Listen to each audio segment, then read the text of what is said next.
suitable employment opportunity. But the question is, does this cash transfer scheme win the loyalty of these young voters? यहाँ पे अभी कौन सी party मजबूत लग रही है आपको? मुझे तो नहीं पता है इसके बारे में। अच्छा, पर यहाँ पे काम हुआ है लगता है आपको? हाँ, थोड़ा बहुत तो हुआ। सुमित हंस क्यों रहे हो भाई? कौन लगता है, कौन मजबूत लगता है अभी? वो तो बिजी भी लगता है। क्यों लगता है? पर क्या वजह है? देखिए, वो तो ममता बनर्जी बहुत दिन हुआ ना, 15 साल जैसे हुआ।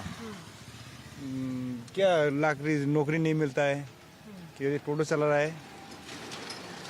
अब वो युवा साथी के बारे में जानते हो? मैं बारे में जानते हैं तो वो तो दे रहा है ना, लड़का लोगों को क्या दिया है? तो उससे फायदा नहीं होता कुछ फायदा नहीं होता है। क्या फायदा है? आप बताइए, आपको लगता है कौन मजबूत लगता है यहाँ? टीएमसी। किस वजह से? लकीर भंडार ये सब देता है, इसलिए।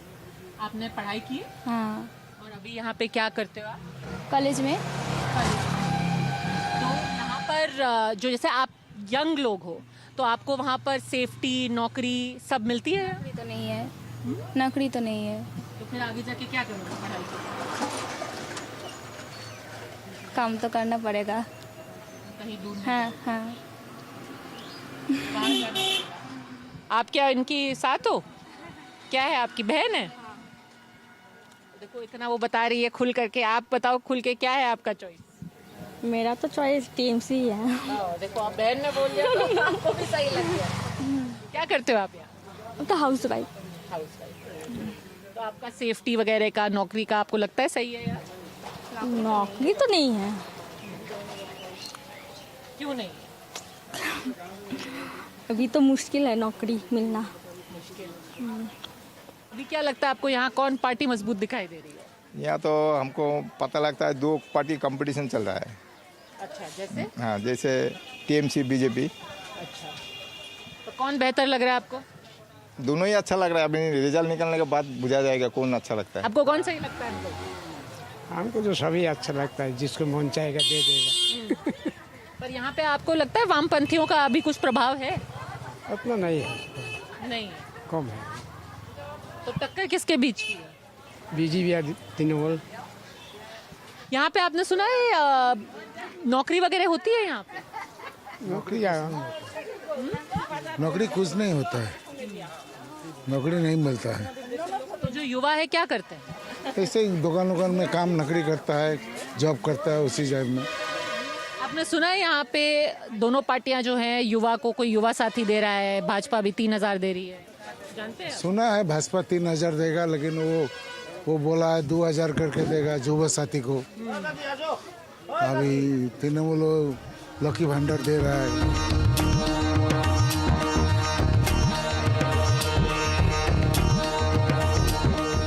What was meant as a pre-poll cushion has now turned into a political punching bag. According to figures available, close to 84 lakh youth signed up for Yuva Saathi between the months of February and March this year. In fact, the Chief Minister says that this figure is closer to 1 crore. Now, the BJP has latched on to this figure and asked, are you telling us that 1 crore youth, despite having a degree, despite being educated, are so badly off, they are without jobs, that they are lining up to get only 1500 rupees in their bank accounts?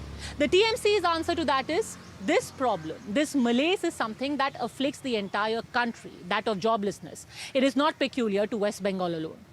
Be that as it may, when you go to some of the more backward districts, you will see this problem more accentuated.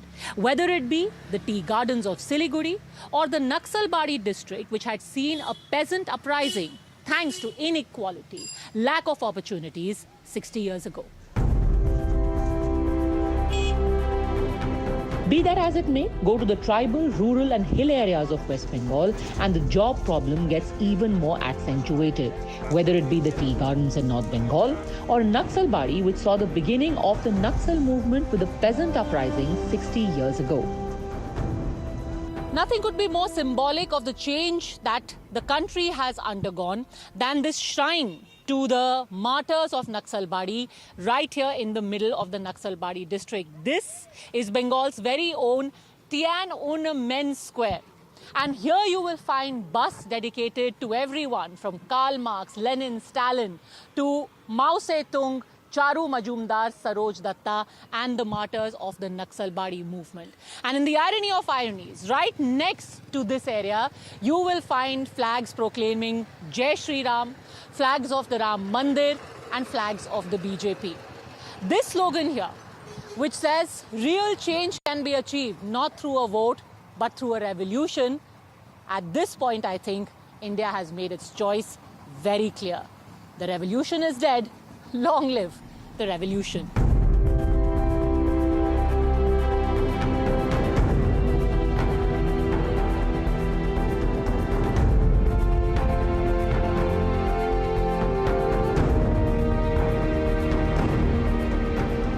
आप क्या यहीं के रहने वाले? यही कह रहा हूँ।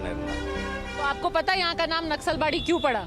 नक्सलबाड़ी क्यों पड़ा? और नक्सलबाड़ी नाम तो हुआ है पहले से। आंदोलन देखा है आपने? हम देखा था लेकिन छोटा था मैं उस समय। तो उसका नेता देखा है आपने? हाँ नेता देखा हम लोग। वही जो हम लोग का 3 मूर्ति वहाँ पर आया। तो आपने भी कभी जब आप छोटे में थे, जब बच्चे थे, तो आपने कभी सोचा हम भी नक्सल आंदोलन का हिस्सा बनेंगे? ना लोग तो नहीं सोचे हम लोग का। क्यों सोचा? तो हठात हो गया उनका, हम बोले नहीं सकेंगे। अभी क्या लग रहा है यहाँ पर नक्सलबाड़ी में कौन सी पार्टी मजबूत है? अभी तो बोला नहीं सकता है हम लोग के पार्टी कौन पार्टी मौजूद है। अभी बीजेपी निकल गया है, तृणमूल है, दो ही तो है अभी। आप दोनों पार्टी। आपको कौन मजबूत लगता है? दोनों पार्टी तो मजबूत है अभी, देखता है कौन पार्टी होगा कैसे बोलेगा हम लोग। काम हुआ है यहाँ? काम तो हो रहा है, दो पार्टी तो मजबूत है ना, देखता है कौन पार्टी होगा नहीं होगा कैसे बोलेगा। ये बताओ यहाँ पर कि आप युवा साथी जानते हो? नहीं पता नहीं, पता नहीं क्या काम करते हो? मछली का काम करते हो। तो अभी आपको कौन पार्टी यहाँ मजबूत है? अभी तो बीजेपी का बोलो हवा चल रहा है, बीजेपी का हवा चल रहा है इसलिए। आप बताओ कौन पार्टी मजबूत लग रहा है? मजबूत तो इधर बीजेपी देख रहा है, क्योंकि मोदी जैसा काम किया है काम के लिए मजबूती। आप युवा साथी के बारे में जानते हो? युवा साथी तो नहीं जानते। जैसे टीएमसी कहती है हम 1500 देंगे, बीजेपी कहती है हम 3000 देंगे जो यूथ है, युवा को। हाँ वो तो बीजेपी के ही जाएगा। हाँ 1500 से 3000 दे, जो देगा वही उसका पास ही वोट जाएगा ना। नौकरी है यहाँ? नौकरी तो कम थी है। तो आप चुनाव से चाहते क्या हो, कि बस पैसे से ही हो जाता है या कुछ? पैसे से नहीं, जो देश मजबूती बने, जो देश को अच्छा करके चला सकेगा वही जाएगा वोट। आप बताओ दादा, कौन आपको मजबूत लगता है? हमारा ये हिंदुस्तान है। हिंदुस्तान को जिस तरह हमारे आज 70 साल से चलते आ रहा था, हम लोग जिस तरह से गुजारे हैं, अभी 2014 से हम लोग का जो परिस्थिति बनी हुई है, हमारे देश का जो उन्नति हुआ है, उस इंसान के साथ हम लोग जुटे हुए हैं। हम लोग सनातन धर्म के हैं, सनातन धर्म को बचाने वाले को हम लोग सपोर्ट करते हैं। तो ये बताओ कि यहाँ पर नक्सलबाड़ी में तो वामपंथी बड़े मजबूत थे। हाँ, उन्होंने 34 साल राज किए। हर इंसान को समय समय आता है, समय बदल गया। समय बदलने के बाद हमारे हिसाब से 15 साल इन भी चला भाई। अब जनता का अभी लगता है यहाँ नक्सल आंदोलन दोबारा जीवित होगा? नहीं, ये नहीं होगा। अब जनता चलाक और उजागर हो गई है। अब कोई इसका कोई उम्मीद नहीं है अब इसका उजागर। इधर दादा से पूछते हैं, दादा को सब पता है नक्सलबाड़ी के बारे में। आपने नक्सल आंदोलन देखा है? आंदोलन तो 72 में किया था, 71-72 में हुआ था। अच्छा। और उसके बाद अभी इधर तो सब ठीक ही है। अच्छा। अभी तो ठीक ही चल रहा है, अभी दोनों में कंपटीशन चल रहा है। आने में तो मोदी है। क्यों? काम ऐसा कर रहा है ना, सबसे अच्छा काम कर सब जगह। पर ये अजीब नहीं लगता कि नक्सलबाड़ी में रह के आप मोदी को वोट दे रहे हो? क्यों? यहाँ पर झमेल ज्यादा हो रहा है ना, अच्छा होगा ना। मार डंगरा कड़ी रेप टेप हो रहा है, अच्छा होगा। मोदी आने से झमेला से दूर हो जाएंगे हम लोग, बसिंदा अच्छा रहेंगे। लेफ्ट में कटाकटी होता था? हाँ मारा मारी कटाकटी हो जाता है ना, अच्छा होने तो अच्छा है ना। अच्छा तो होना ही चाहिए। आप बताओ दादा, क्या नाम है आपका? निपेंद्र राय। दीपेंद्र, यहाँ पर कौन मजबूत लग रहा है आपको? यहाँ पे बीजेपी लग रहा है। क्यों? यहाँ तो सब हिंदू लोग रहता है ना, इसलिए सनातन धर्म के लिए बीजेपी ठीक है। ये आप क्या काम करते हैं? हम ई रिक्शा चलाते हैं, टोटो। आप जानते हो जैसे सरकार कहती है हम युवा साथी दे रहे हैं 1500। युवा साथी तो कहाँ है? नहीं पता आपको? बीजेपी ने कहा है हम 3000 देंगे, सरकार कहती है हम 1500 देंगे युवा लोगों को। सोना है लेकिन कहाँ दिया अब तक? मिला नहीं। नहीं मिला। चाहते क्या हो आप? चुनाव से क्या चाहते? हम लोग क्या आम आदमी है, हम चुनाव से क्या करेंगे? जो ठीक है, जो हम लोग हिंदू है, जो बीजेपी आएगा तो ठीक है। हम लोग का यहाँ तो बीजेपी आता है ना।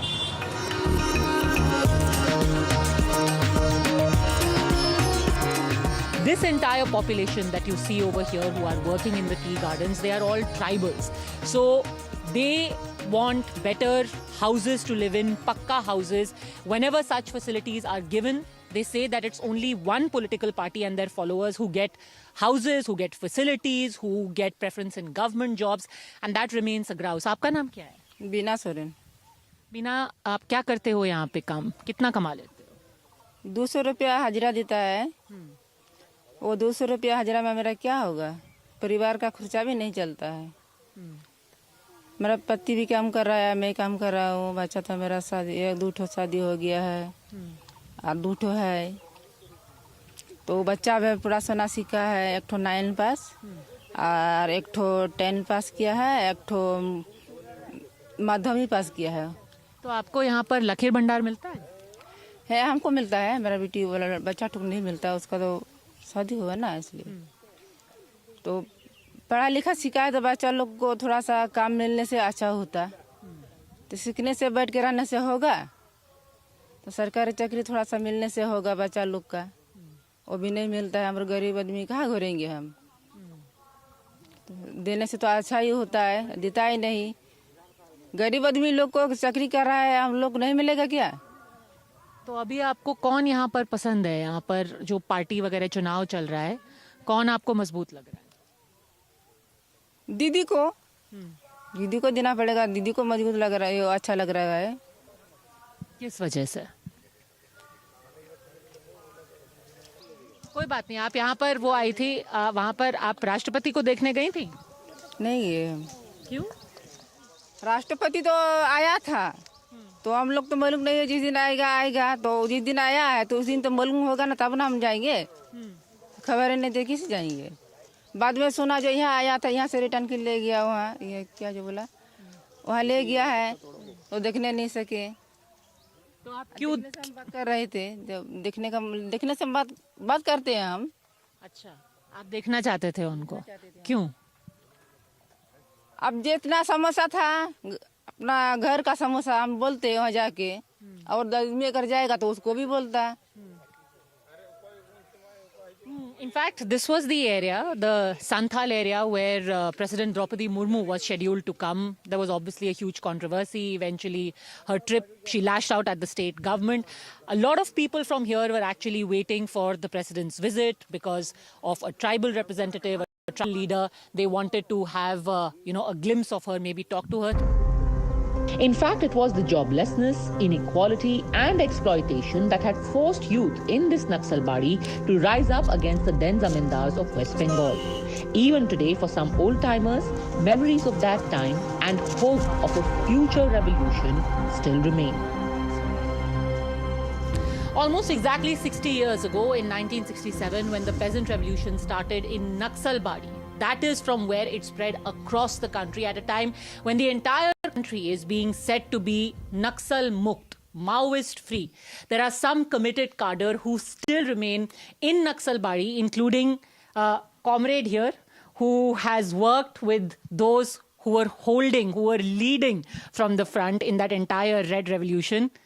Comrade Lal Salam. लाल सलाम। आपका वो क्या है? वो नक्सलबाड़ी इतिहास है। इतिहास हम तो ए पार्टी में क्या बोलेंगे? ये पहला यहाँ जोतदार लोग था, बहुत अत्याचार करता था, बहुत अत्याचार। हाँ, तो उस टाइम में वही हम लोग बोलते हैं बाटाई धान, खेती करेंगे जोतदार का, धान की खेती। हाँ, धान बाटा कहेंगे।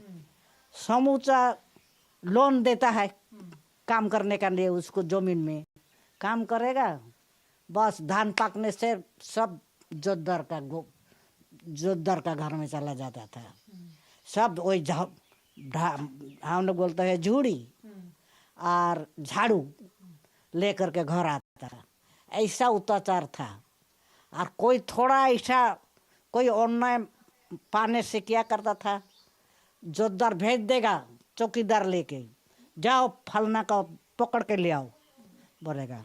सारी धान की खेती करते थे और सारी जो उपज है वो जमींदार के वहां चली जाती थी। और अगर कोई अपने घर लेकर के जाता था, if somebody used to carry, आएगा बांध के रस्सी से, जोतदार मारेगा, घोड़ा का चाबुक होता है ना, उसी से मारेगा, उसका मन भर मारेगा तब छोड़ देगा।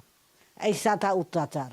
इसी के देख करके मैं एक कानून लोग से 17 बछर उम्र के से हम उन लोग से घूरते थे।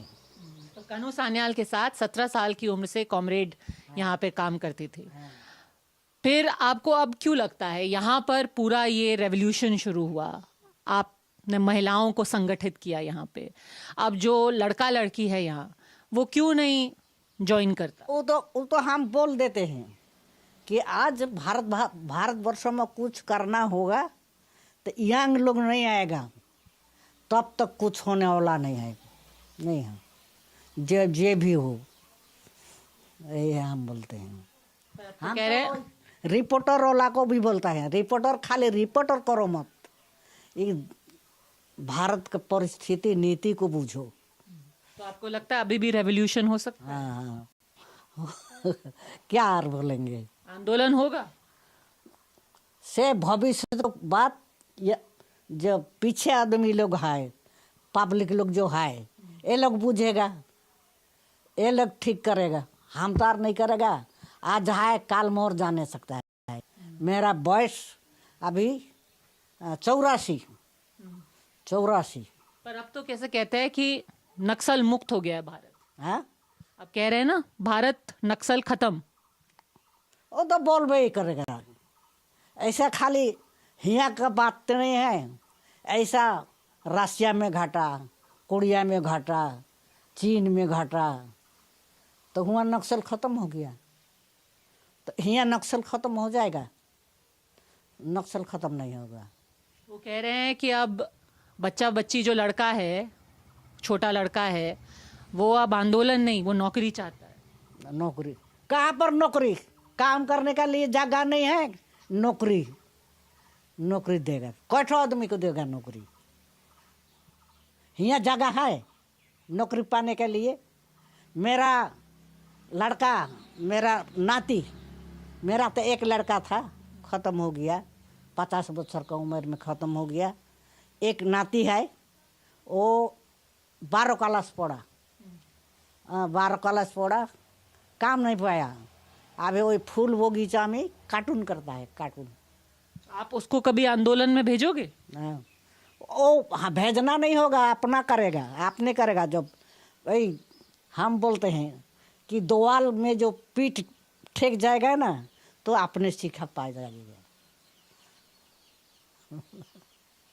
मेरा नातनी बीए पास किया सिलीगुड़ी कॉलेज में, वो कहाँ नौकरी ना चाकरी, हाँ, तो कुछ नहीं मिला, तो वो एक गरीब आदमी से शादी कर लिया, चाकरी पाया, कितना तनख्वाह? 2000, बच्चा पढ़ाता है, 2000। तो अब यहाँ पर टीएमसी और भाजपा ही क्यों है? वाम क्यों नहीं है? वाम क्यों नहीं लड़ पाया? अब वो लोग जाने क्यों नहीं लगते हैं। तो इतना पार्टी, इतना आज देखा ही पड़ता है ना, वोट जाने दो, एक आदमी भी नहीं मिलेगा, मोर जाएगा उफड़ के, नहीं मिलेगा। विपद का टाइम में जाएगा। अभी तो वो लोग बोलेगा ऐसा करेगा वैसा करेगा वैसा करेगा बोलेगा, लेकिन वोट जाने दीजिए, एक आदमी भी नहीं पाएगा।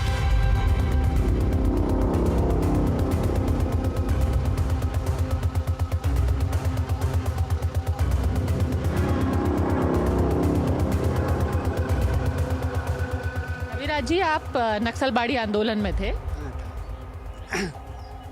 तो अब क्या लगता है? अब यहाँ सब लोग कहते हैं ये बाम से राम हो गया पूरा गांव।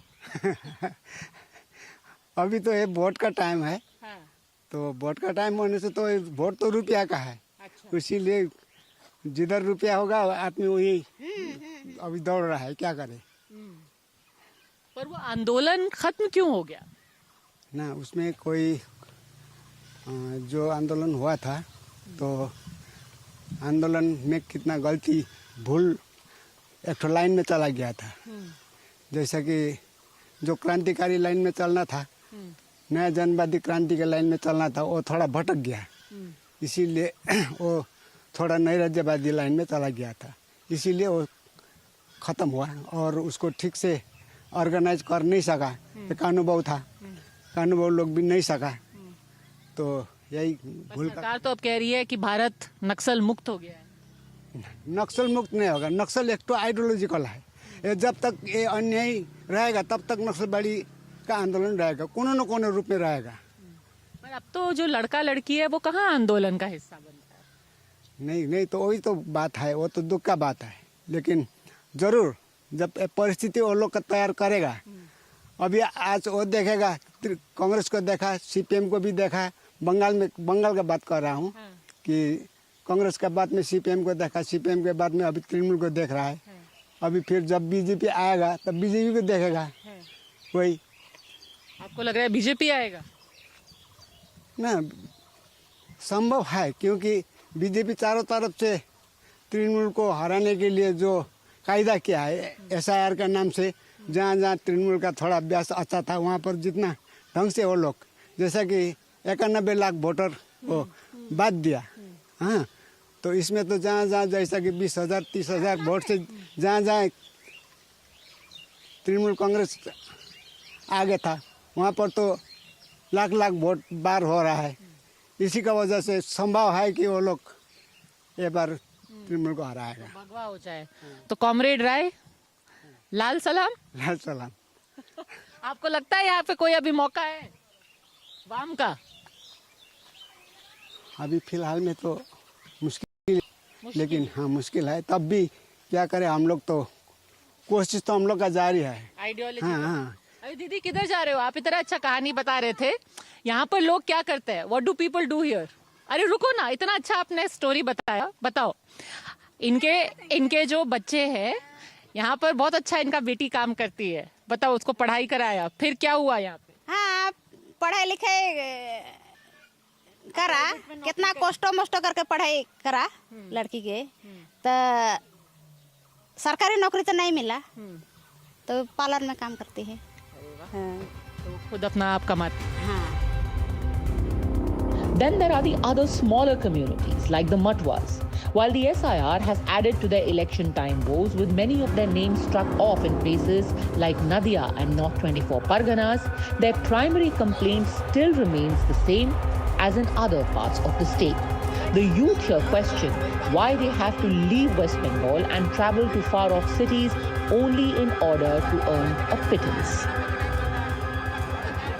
In this election, there are several smaller groups, smaller communities whose vote is going to become very important. The Matwa community is one of them. Now, when the SIR took place, there were several members of the Matwa community whose names were also struck off the rolls. The TMC then said that this also could endanger their very existence in West Bengal. And this is a community which is actually spread out across the state, several districts which have got pockets of Matwa dominance, of Matwa presence, including in Uttar Dinajpur. This community here, what do they think? Living in Uttar Dinajpur, what happens to them in this election? Are there insecurities about the entire SIR process? आप सब यहाँ मटुआ समुदाय से ही हैं। तो आपका जो यहाँ पे पूरा अभी एसआईआर को लेकर के हुआ था, तो अभिषेक बैनर्जी ने बोला कि देखिए ये एसआईआर में मटुआ का नाम कट जाएगा। आप लोगों को नाम कटा है क्या? नहीं कटा है, सबका नाम है। आप सबका नाम आया है, तो आपको अभी क्या लग रहा है, आपको कौन सी आपको यहाँ पे पार्टी मजबूत दिखाई दे रही है? यहाँ तो अभी इस साल माने बीजेपी का पार्टी मजबूत देख रहा है, कारण हम लोग को तो बीजेपी का गवर्नमेंट चाहिए इस साल, नहीं तो हम लोग का जो हिंदू लोग है जो अभी इस बार है, कारण आप लोग तो घटना देखा हुआ है, मालदा कालिया चौक में है और बहुत जगह हुआ है जो घटना हुआ, हिंदू के ऊपर टॉर्चर हुआ है। तो उस टॉर्चर में अभी हम लोग का हिंदू लोग को एक ही लास्ट डिसीजन होगा इस साल, इस इलेक्शन में हम लोग को बीजेपी की सरकारी गवर्नमेंट चाहिए। तो यहाँ पर जब आप रहते हैं, एक तो हिंदू भी यहाँ पर 50-50 यहाँ उत्तर दिनाजपुर में है, और आपका जो मटुआ है वो तो और भी छोटा यहाँ पर एक समुदाय यहाँ माना जाता है। तो आप लोगों को, आपको क्या लगता है अभी किसका मजबूत स्थिति लग रहा है? बीजेपी को मजबूत स्थिति लग रहा है। क्यों? क्योंकि यहाँ हिंदू कम होने से भी ज़्यादा 3-4 जितना माने ये पार्टी खड़ा हुआ है यहाँ पर, उससे ज़्यादा लगता है वोट इधर उधर होने से बीजेपी निकल सकता है। यही हमारा उम्मीद है, बहुत डिवाइडेड होने से यही उम्मीद है। पर क्योंकि प्रदेश में भी जो है कई अलग अलग जो मटुआ संघ हैं वो भी बटे हुए हैं, कुछ तृणमूल को भी सपोर्ट करते हैं। हाँ जी, कुछ करता है, ऐसा नहीं है जो नहीं करता है, कुछ करता है। আমাদের এই বাংলায় বিজেপি, সবই বিজেপি মতুয়ারা। এখন আমরা বিজেপি করি, তাই মতুয়া সমাজের সকলে বিজেপি সাপোর্ট করি। কেন? মন্ত্রী আমাদের শান্তনু ঠাকুর আমাদের মন্ত্রী। তারপর দ্বিতীয় কথা, আমাদের দরকার হলো এখন ওই বিজেপি সরকার। आपको डर नहीं लगता कि कहीं आपका एसआईआर में नाम कट गया? नहीं, कोई डर नहीं है, हम नाम नहीं कटा, सबका नाम है। पर यहाँ पर तो तृणमूल का ही जो यहाँ पे एमएलए है, विधायक है, वो तृणमूल का ही है। अगर यहाँ पे आप सब सपोर्ट करते हो तो तृणमूल कैसे जीतती है? तृणमूल जीतता है, तृणमूल वोट रैगिंग करता है, जबरदस्ती वोट ले लेता है, बक्सा चोरी करता है। जहाँ पे मतलब 100% होना नहीं चाहिए वोट, वहाँ पे 100% वोट हो जाता है। बक्सा में देखते हैं 100% वोटिंग है, इस वजह से तृणमूल जीत जाता है। तो इस बार आपको लगता नहीं कि डर ऐसा हो सकता है? नहीं, ऐसा कोई माहौल नहीं करना। इस साल बहुत माने जो इलेक्शन कमिश्नर है ना, बहुत एकदम एक्टिव है, इसलिए बहुत हम लोग को जो केंद्रीय फोर्स में भेजा है, उससे बहुत लोग माने जो डर का माहौल था वो सब निप गया, बुझ गया। आप इधर बताते हैं, some people here who are seem to be bit of outliers, आपको क्या लग रहा है? इस बार तो टीएमसी गवर्नमेंट ही रहेगा, हमको लग रहा है। मगर चाकुलिया में बीजेपी का कोई कैंडिडेट ही नहीं रहा, इसके बाद टीएमसी के से लेकर उसको कैंडिडेट करना पड़ा, इसलिए कोर जो बीजेपी है उसका थोड़ा नाराजगी है।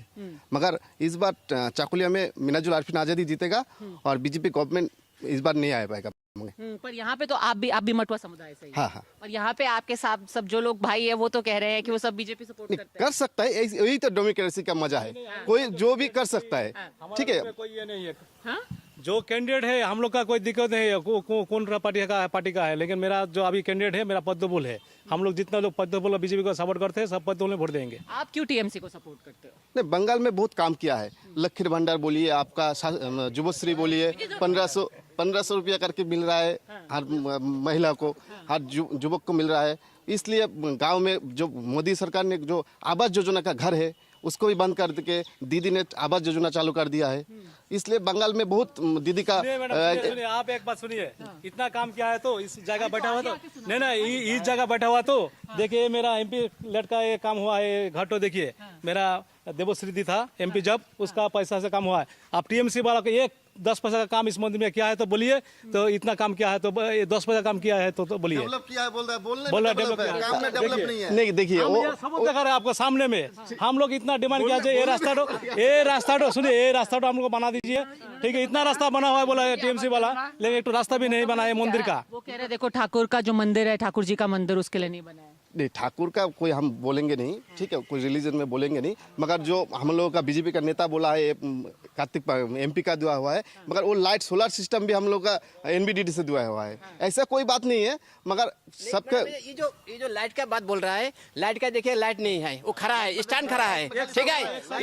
ये जो बोल रहा है टीएमसी का बात बोल रहा है, ये इसका काटमानी खाया है। अभी सरकार तृणमूल का नहीं आएगा तो ये लोग को पकड़ेगा, ये लोग को पकड़ेगा, ये लोग को पीटेगा, इसीलिए ये लोग अभी अभी आए ना आए, लेकिन तृणमूल को ही सपोर्ट करना है। लेकिन इन लोग का पास कटमनी का बहुत बड़ा बड़ा, जिसका पास साइकिल नहीं था वो 4 चक्का चला रहा है, जिसका पास 1 तला नहीं था वो 5 तला है। वो लोग कहाँ से पैसा है इतना?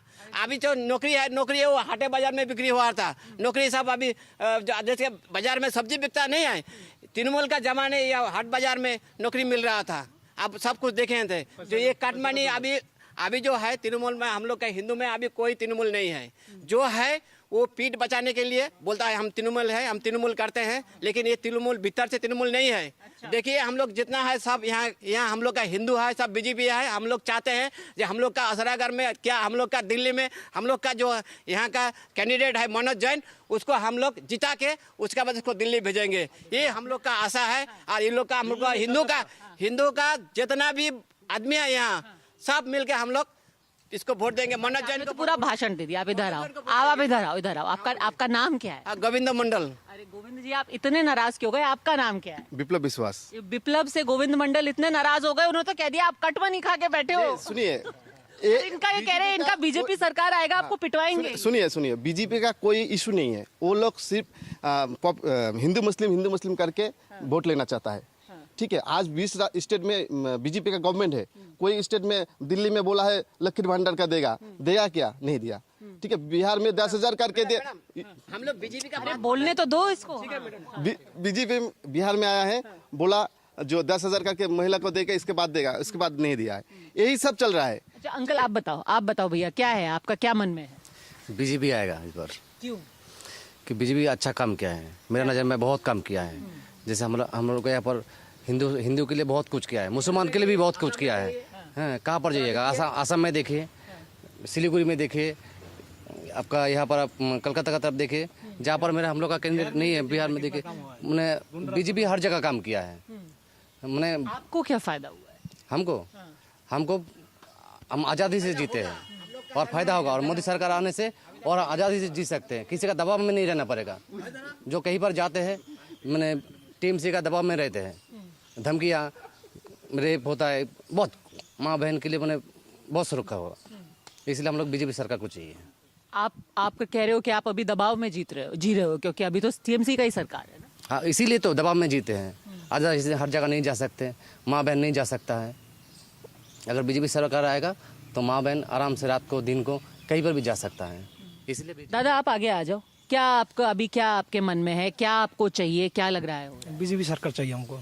क्यों चाहिए? क्योंकि बंगाल में कर्म संस्थान नहीं है, हमको बाहर जाना पड़ता है काम करने के लिए।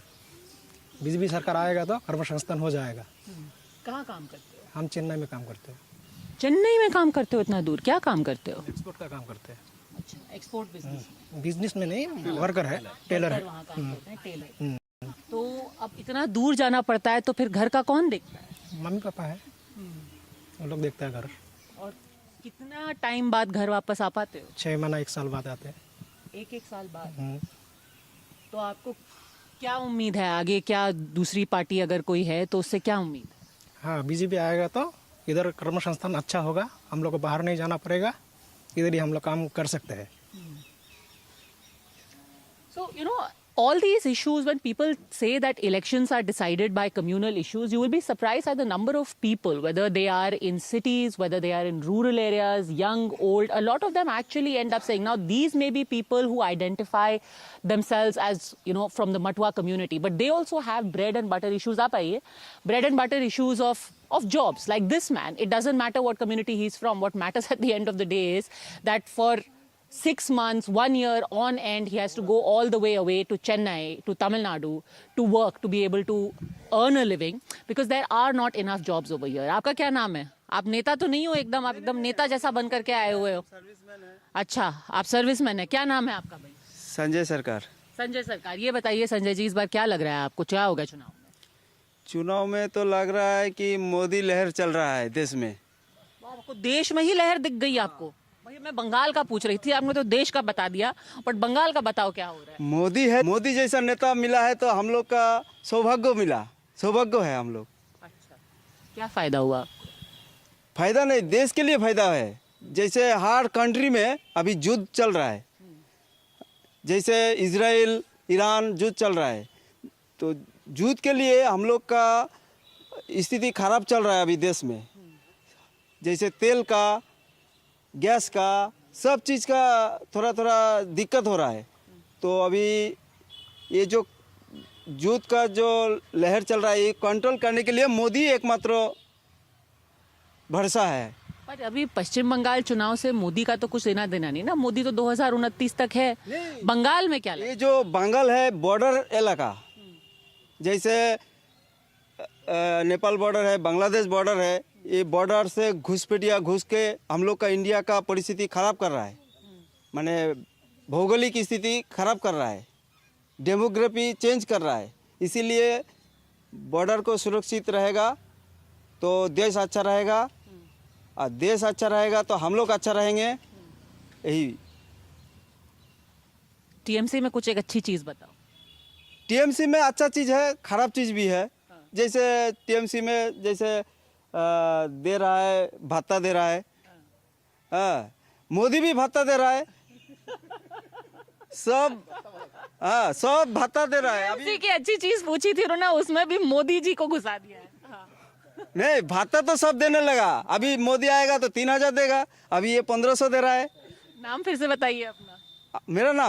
मेरा नाम संजय सरकार है। ठीक है संजय जी, आपने ये बात, one bona fide the biggest Modi fan that we have found in all of Uttar Dinajpur is right over here. चलो भाई, टीएमसी यूथ नेता इधर आकर के बताओ, सब लोग कह रहे हैं कि नौकरी नहीं मिल रही है, क्या बताओ, सब बताओ कि क्या प्रॉब्लम है। नौकरी की प्रॉब्लम है, पलायन करना पड़ रहा है। नहीं, पलायन नहीं करना पड़ रहा है। जो इस वामफ्रंट का यहाँ पर 34 साल का गवर्नमेंट था, उस जो चीज करके गया है ना, दीदी धीरे धीरे काम कर रहा है। इतना धीरे भाई, 15 साल हो गए। नहीं, जो गड्ढा हुआ था ना, हाँ, जो गड्ढा हुआ था, वो गड्ढा को तो भरने में टाइम लगेगा। ठीक है, कितना टाइम और लगेगा बता दो। 15 साल से गड्ढा ही भर रहे। नहीं, ऐसा टाइम लगेगा। देखो अंकल भी मजे ले रहे हैं। नहीं, देखिए, वही बीजेपी का एक ही इशू है। ठीक है, अभी क्षमता में नहीं आया है, बंगाल में बोलना नहीं देना है किसी को, हम लोग ही बोलेंगे। अच्छा, तो ये बताओ नौकरी मिलनी कब शुरू होगी? मिल जाएगा तो कोई भी नौकरी होने से तो हाई कोर्ट चला जाता है, और बीजेपी वाला, सीपीएम वाला, हाँ, वो कोर्ट में से राय होता है। ठीक है, मैं बता रहा हूँ, नौकरी दे रहा है मगर घबला करके दे रहा है। लाखों रुपया जो दे सकेगा उसी का नौकरी है, और चॉइसेबल जो कैंडिडेट जिसका ब्रेन है उसको नहीं। इसलिए नौकरी हाईकोर्ट में जाएगा जो लोग का दबिदा है पाने के लिए, यानी पेन में जिसका ये जोड़ है, और उसको नहीं मिलता है नौकरी, मिलता है जो कम्पिटमेंट जो लेटर मिलता है जिसको। मोदी जब 14 में आया था तब बोला था 2 करोड़ नौकरी होगा, हुआ क्या? आपको कुछ नहीं जाना है। एक किसानगंज मेरा रेल के काउंटर है, आप में जाइएगा 1 2 3 4 5 10 ठो काउंटर खुला हुआ है, मगर टिकट मिलता है 1 ठो में। स्टाफ को बोलने से हाँ लाइन में रहते हैं, क्या बोलेगा भैया टिकट कहाँ पर, कि स्टाफ नहीं है। 2 करोड़ रुपया नौकरी देने का बात था साल में, कहाँ हुआ है? तो बोला था डबल नौकरी मिलेगा, कहाँ है नौकरी तुम्हारा? डबल नौकरी देखते हैं, हर जगह पे घोटाला करते हैं टीएमसी वाले, और बोलते हैं हम लोग चोरी नहीं करते हैं। Beyond these arguments, what these roadside conversations really does bring out is that very often issues like this get drowned out in the noise. But the fact is that just like in a state like, say, Bihar or Uttar Pradesh, Bengal is also dealing with this crisis of how young men and women, and especially men, are educated but are jobless. If they want a job, they have to migrate to far off places of the country. And this, they hope, will change in the near future, whether with this government or the next. In fact, you'll find plenty such men at this time trudging back home from the Bengal-Bihar border. Employed as labourers in far-off states, in Tamil Nadu, in Maharashtra, in Delhi, in Gujarat, they are now making a beeline back to their villages in order to cast their vote and hope for a change. आप लोग किधर काम करते हो? बेंगलुरु में। बेंगलुरु में क्या काम करते हो वहाँ? रोड का काम। रोड का था। तो यहाँ पे क्यों आए हो? जी अभी वोट चल रहा है तो वोट देंगे हम लोग। वोट देने के लिए वापस आए। जी। अच्छा, तो यहाँ पर चाकरी नहीं मिलती क्या? यहाँ हम लोग तो पढ़ा लिखा है ही नहीं, अब कमा के खाना पड़ता है हम लोगों को। इसलिए बाहर कमाने के लिए जाना पड़ता है, ज़रूरत पड़ने पर आना पड़ता है। तो यहाँ पर कभी नौकरी के लिए ट्राई किया, पढ़ाई लिखाई की है? नहीं, हम लोग पढ़ाई लिखाई नहीं किए। यहाँ पे कोई नौकरी की कोशिश की है? नौकरी का कहाँ पता चलता है हम लोगों को। तो अभी बताओ किसको कौन सी पार्टी मजबूत लग रही है? अभी तो बाहर में था, अभी तो आया फिलहाल। अभी तो हम लोग बाहर में था ना, अभी तो आया फिलहाल। जाके देखेंगे माहौल कैसा है। अच्छा, अभी तो हमारे बंगाल में ममता दीदी का पार्टी चल रहा है। देखते हैं आप किसको तो वही ठीक लग रही है अभी तक तो वही ठीक है। आप आगे देखेंगे कोई अच्छा कर सकता है क्या। अब घर में बड़े लोग हैं, उससे मिलेंगे, देखेंगे कैसा है। तो नौकरी की उम्मीद है कि अब आगे जाके नौकरी मिलेगी बंगाल के अंदर? अब हम लोग तो पढ़ा लिखा है ही नहीं, वो जो पढ़ा लिखा है जो बैठा है घर में वो लोगों को वो बात पूछेगा तो अच्छा है। हम लोगों को तो उम्मीद नहीं है। तुम बताओ भाई, तुम्हें कौन सी पार्टी अच्छी लगती है? मैं तो टीएमसी, क्यों? ममता दीदी, वही अच्छा लगता है। अच्छा, क्या काम करते हो? हम रोड में काम करते हैं। कहाँ, बाहर काम करते हो? हाँ, बाहर। तो यहाँ अभी वोट डालने आए? हाँ। तो तुमने कभी यहाँ बंगाल में ही घर पे रह के काम नौकरी ढूंढने की कोशिश की? हम तो कोशिश नहीं की है, लेकिन अभी ठीक है, अभी काम नहीं है। बंगाल में क्या काम करेंगे? बंगाल में तो कोई नौकरी नहीं है। जो पढ़ा लिखा आदमी है उसको नौकरी नहीं मिल रहा है। हम लोगों को तो मिलेगा ही नहीं, अनपढ़ है। हम लोगों को बाहर ही कमा कर खाना पड़ेगा। अभी तो तुम कह रहे थे कि सब कुछ बड़ा अच्छा है बंगाल में, अब कह रहे हो नौकरी नहीं है। नहीं, अभी टीएमसी अच्छा, अभी टीएमसी चला रहा है तो वही अच्छा है ना, तभी चला रहा है वो। अभी उससे अच्छा कोई नया आएगा तो वो देखेंगे उसके बारे में। आप बताइए, आप कहाँ यहाँ बंगाल के रहने वाले हैं? बंगाल का रहने वाला है। कहाँ काम करते हो? अभी बाहर गए थे। बाहर किधर किधर काम करते हो? उड़ीसा में। उड़ीसा में। तो यहाँ अभी वोट डालने आए? हाँ, वोट डालने के लिए आए। तो क्या लगता है अभी कौन सी पार्टी मजबूत है? मजबूत था अभी तो, आगे तो टीएमसी दिए थे। अभी जो कौन जो देंगे, बीजेपी देंगे ना टीएमसी देंगे। क्यों? क्यों डालेंगे बीजेपी में? डालेंगे बीजेपी? क्यों भाई, कोई वजह होगी ना? डालेंगे। आप बताओ, आप किधर से हो? हम एक है। अच्छा, आप किधर से? बंगाल का रहने। बंगाल के? किधर, बाहर काम करते हो? बाहर। किधर काम करते हो?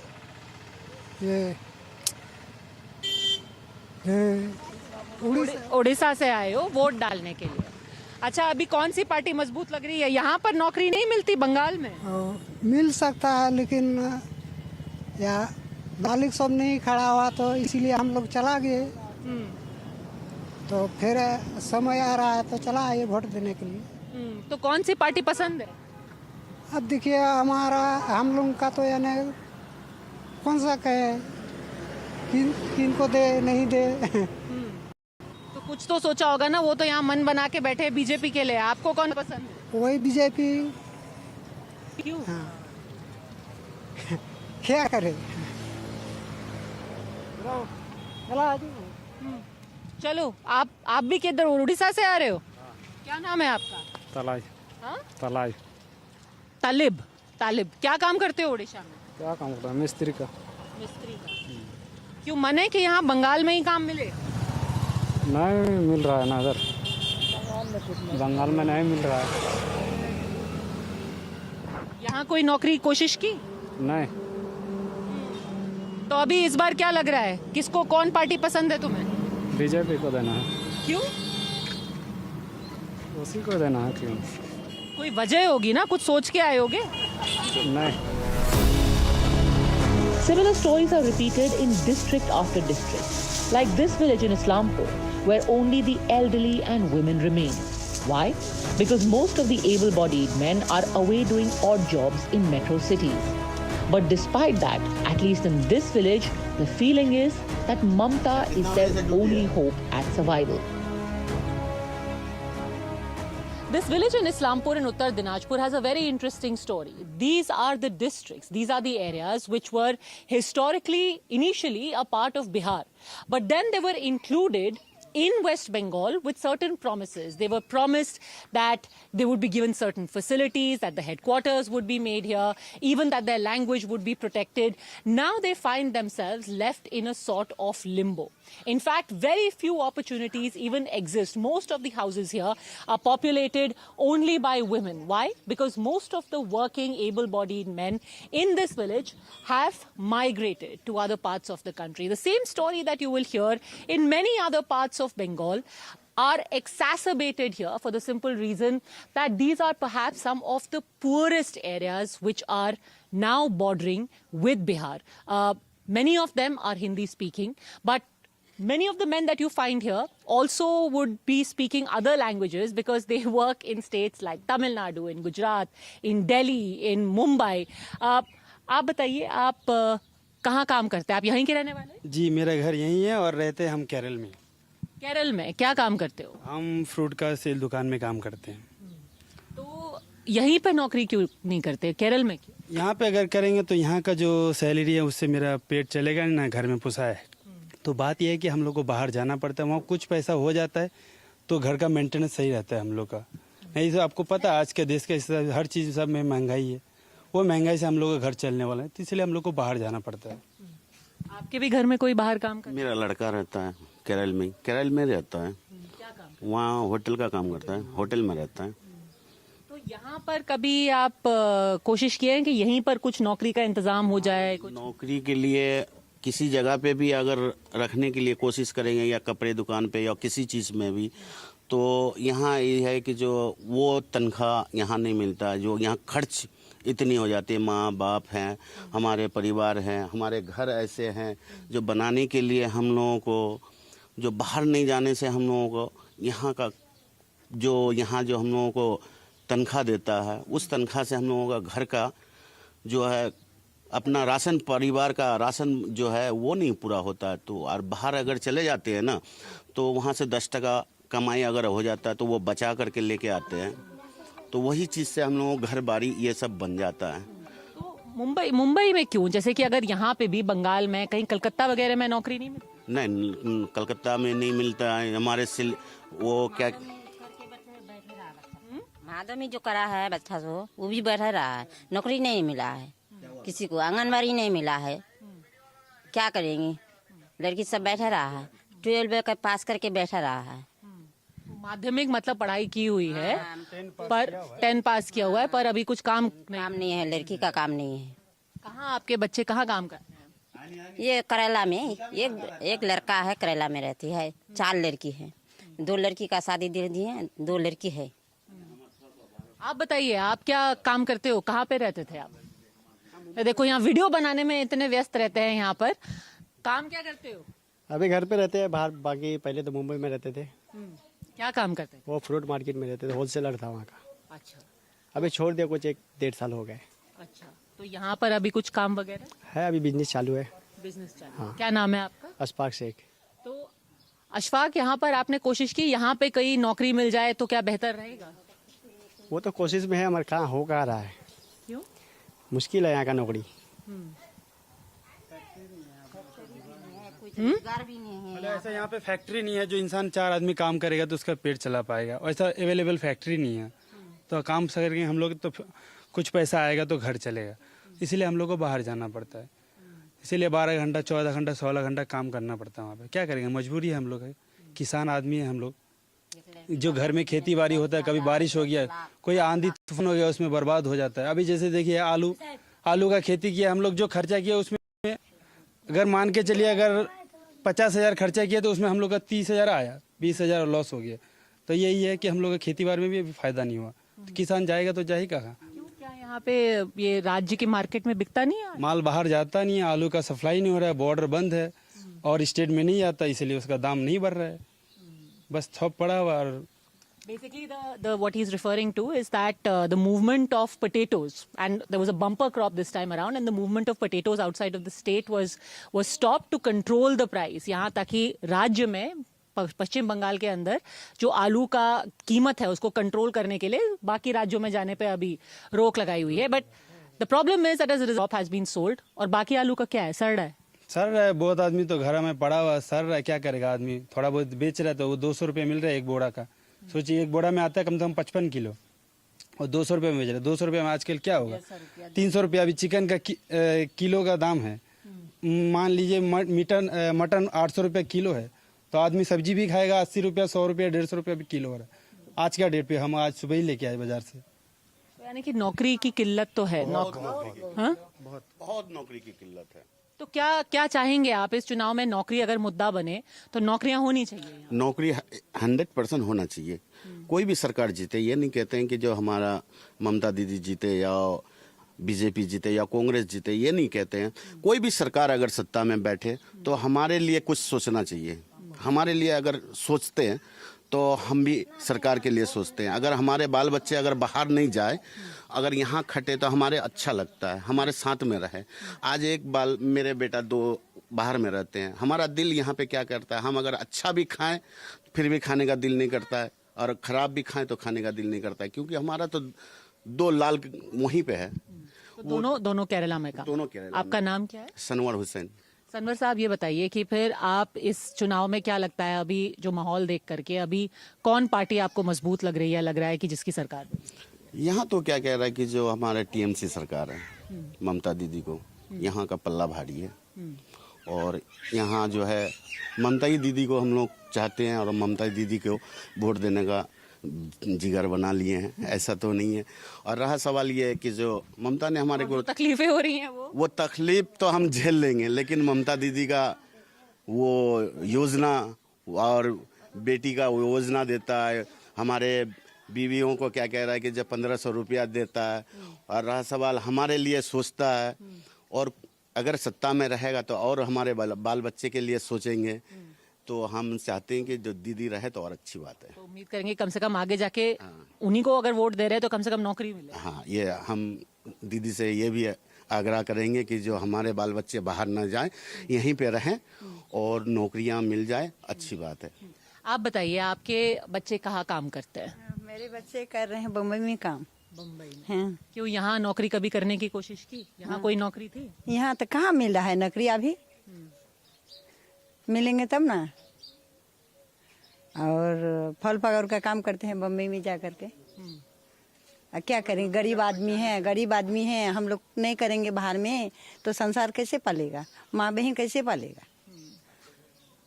अभी आलू का दाम ऐसे ही हो गया 2 रुपये किलो। कहीं कर्जा करके कहीं भी लगाए हैं, 2 बीघा ना 1 बीघा, गरीब आदमी दूसरे का जमीन लेकर के अब 2 रुपया किलो तो कैसे पोसाएंगे। इसलिए बच्चा सबको बाहर भेज दिए। तो कभी मन नहीं करता कि जो नौकरी बम्बई में मिल रही है या केरला में मिल रही है, यहाँ पे मिल जाती तो? हाँ, तो कहाँ अभी बन रहे हैं, कहाँ।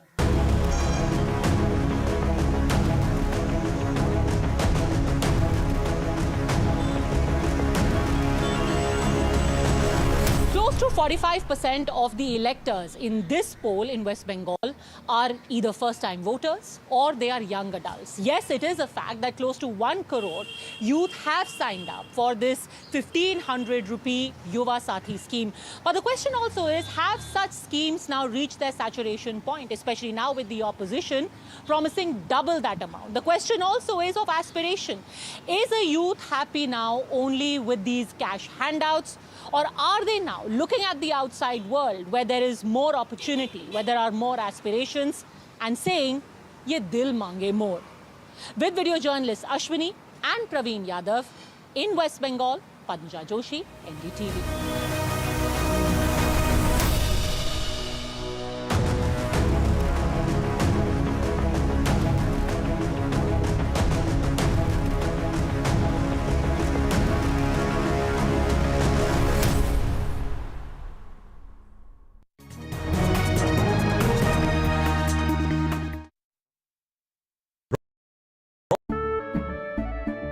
केसरिया से मन जोगी हुआ रे, दिल झूमे देखो मतवारा हुआ रे। केसरिया से मन जोगी हुआ। हर पल मनाओ केसरी त्योहार। विमल, बोलो जुबान Kesari. Tamil Nadu elections. Don't play small. they play big. High stakes, high voltage, high drama. Before the blockbuster unfolds, the OG of election coverage comes to Tamil Nadu to track the elections, spotting the mood and bringing perspectives from every side. Battleground Tamil Nadu on NDTV network. कुछ बड़ा होने वाला है।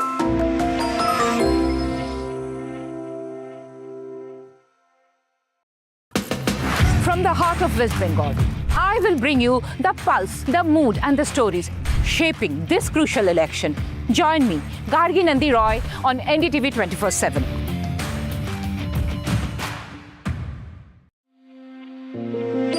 कुछ खास होने वाला है।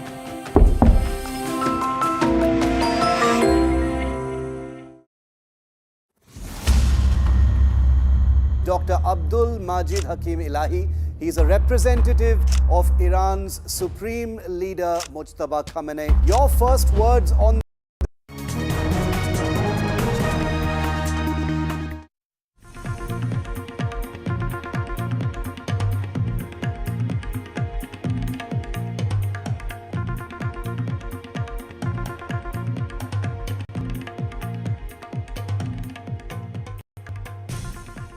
we have credible information that a meeting has been called by the Home Minister of India in respect to Bengal.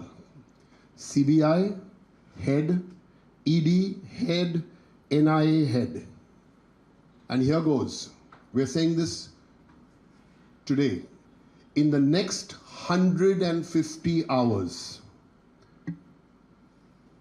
some serious action has been planned before phase 2 of the polls. Mark my words, in the next 150 hours, some devious action has been planned.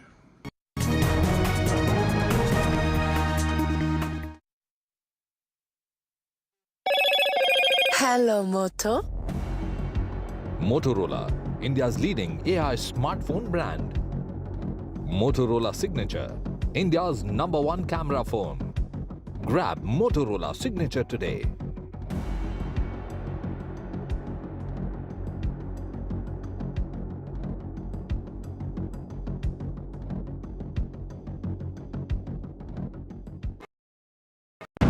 Tamil Nadu votes decisive, uniquely the way it does. Politics, power and cinema and all of that in an unprecedented Dravidian script. This is not an election easy to call. It never has been. And unravel grassroots conversations with the voices that matter. That's why we travel across Tamil Nadu to get you the real picture. From the OG of Indian elections comes the next big political blockbuster.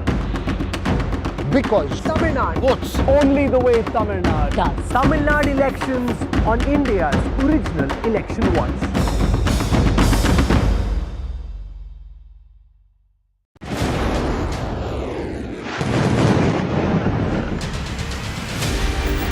We are in Dimona, sirens are going on. Alarm for a missile has sounded on.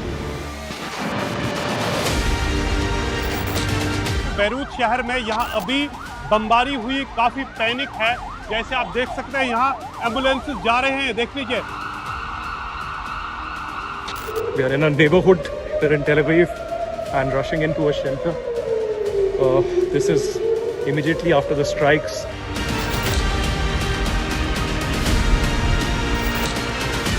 Currently, we are present at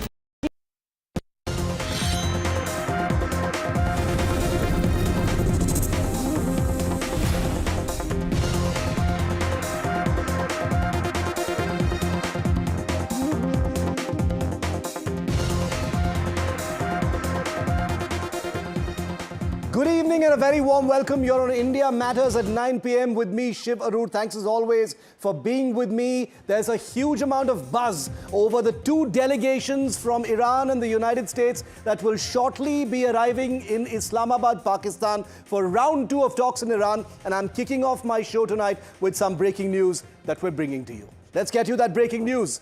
At this point of time, President Trump has just spoken to sections of the US media and says he is ready to meet Iranian leaders if a deal is struck and if the situation permits. Trump says if there is a breakthrough in Islamabad, that he is willing to meet with the Iranians, presumably the Iranian president. Trump has just told the New York Post, I have no problem in meeting Iran leaders. He's also put out a post just shortly after threatening once again devastating damage on that country, that a bright future stares at Iran if they make the right moves and take the right decisions in the upcoming talks. There's a huge amount of buzz, like I said, about delegations from the United States. J.D. Vance and others are expected to leave shortly for Islamabad, and those talks might actually take place at some point tomorrow or the day after if they arrive tomorrow. But the Iranian delegation, suspense continues over that. No confirmation, but we are hearing from our sources that the foreign minister and the Speaker of Parliament of Iran will also be heading, like they did last time, to Islamabad. So that's the big story that we are tracking right now. Let's get you straight before we continue to the big headlines that we're tracking on India Matters tonight. All eyes on Pakistan as US and Iran delegations are likely to land late tonight or tomorrow for the second round of talks. Amid sticking points and a blame game, can Vice President Vance nail the deal this time? Iran condemns America's attack on its merchant vessel in the Strait of Hormuz, calls it a violation of the ceasefire. US seized an Iranian cargo ship called Tuska that crossed the Strait of Hormuz, claiming it tried to run its blockade.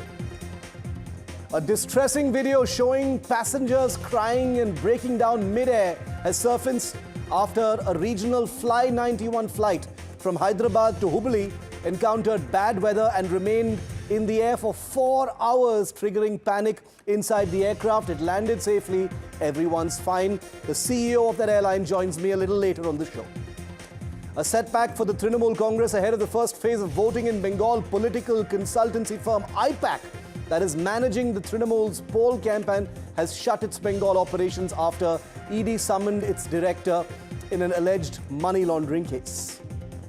Opposition unites against Chief Election Commissioner Gyanesh Kumar. Trinamool says that the opposition will bring in a fresh impeachment motion against the poll body chief amidst all this heat over the special intensive revision.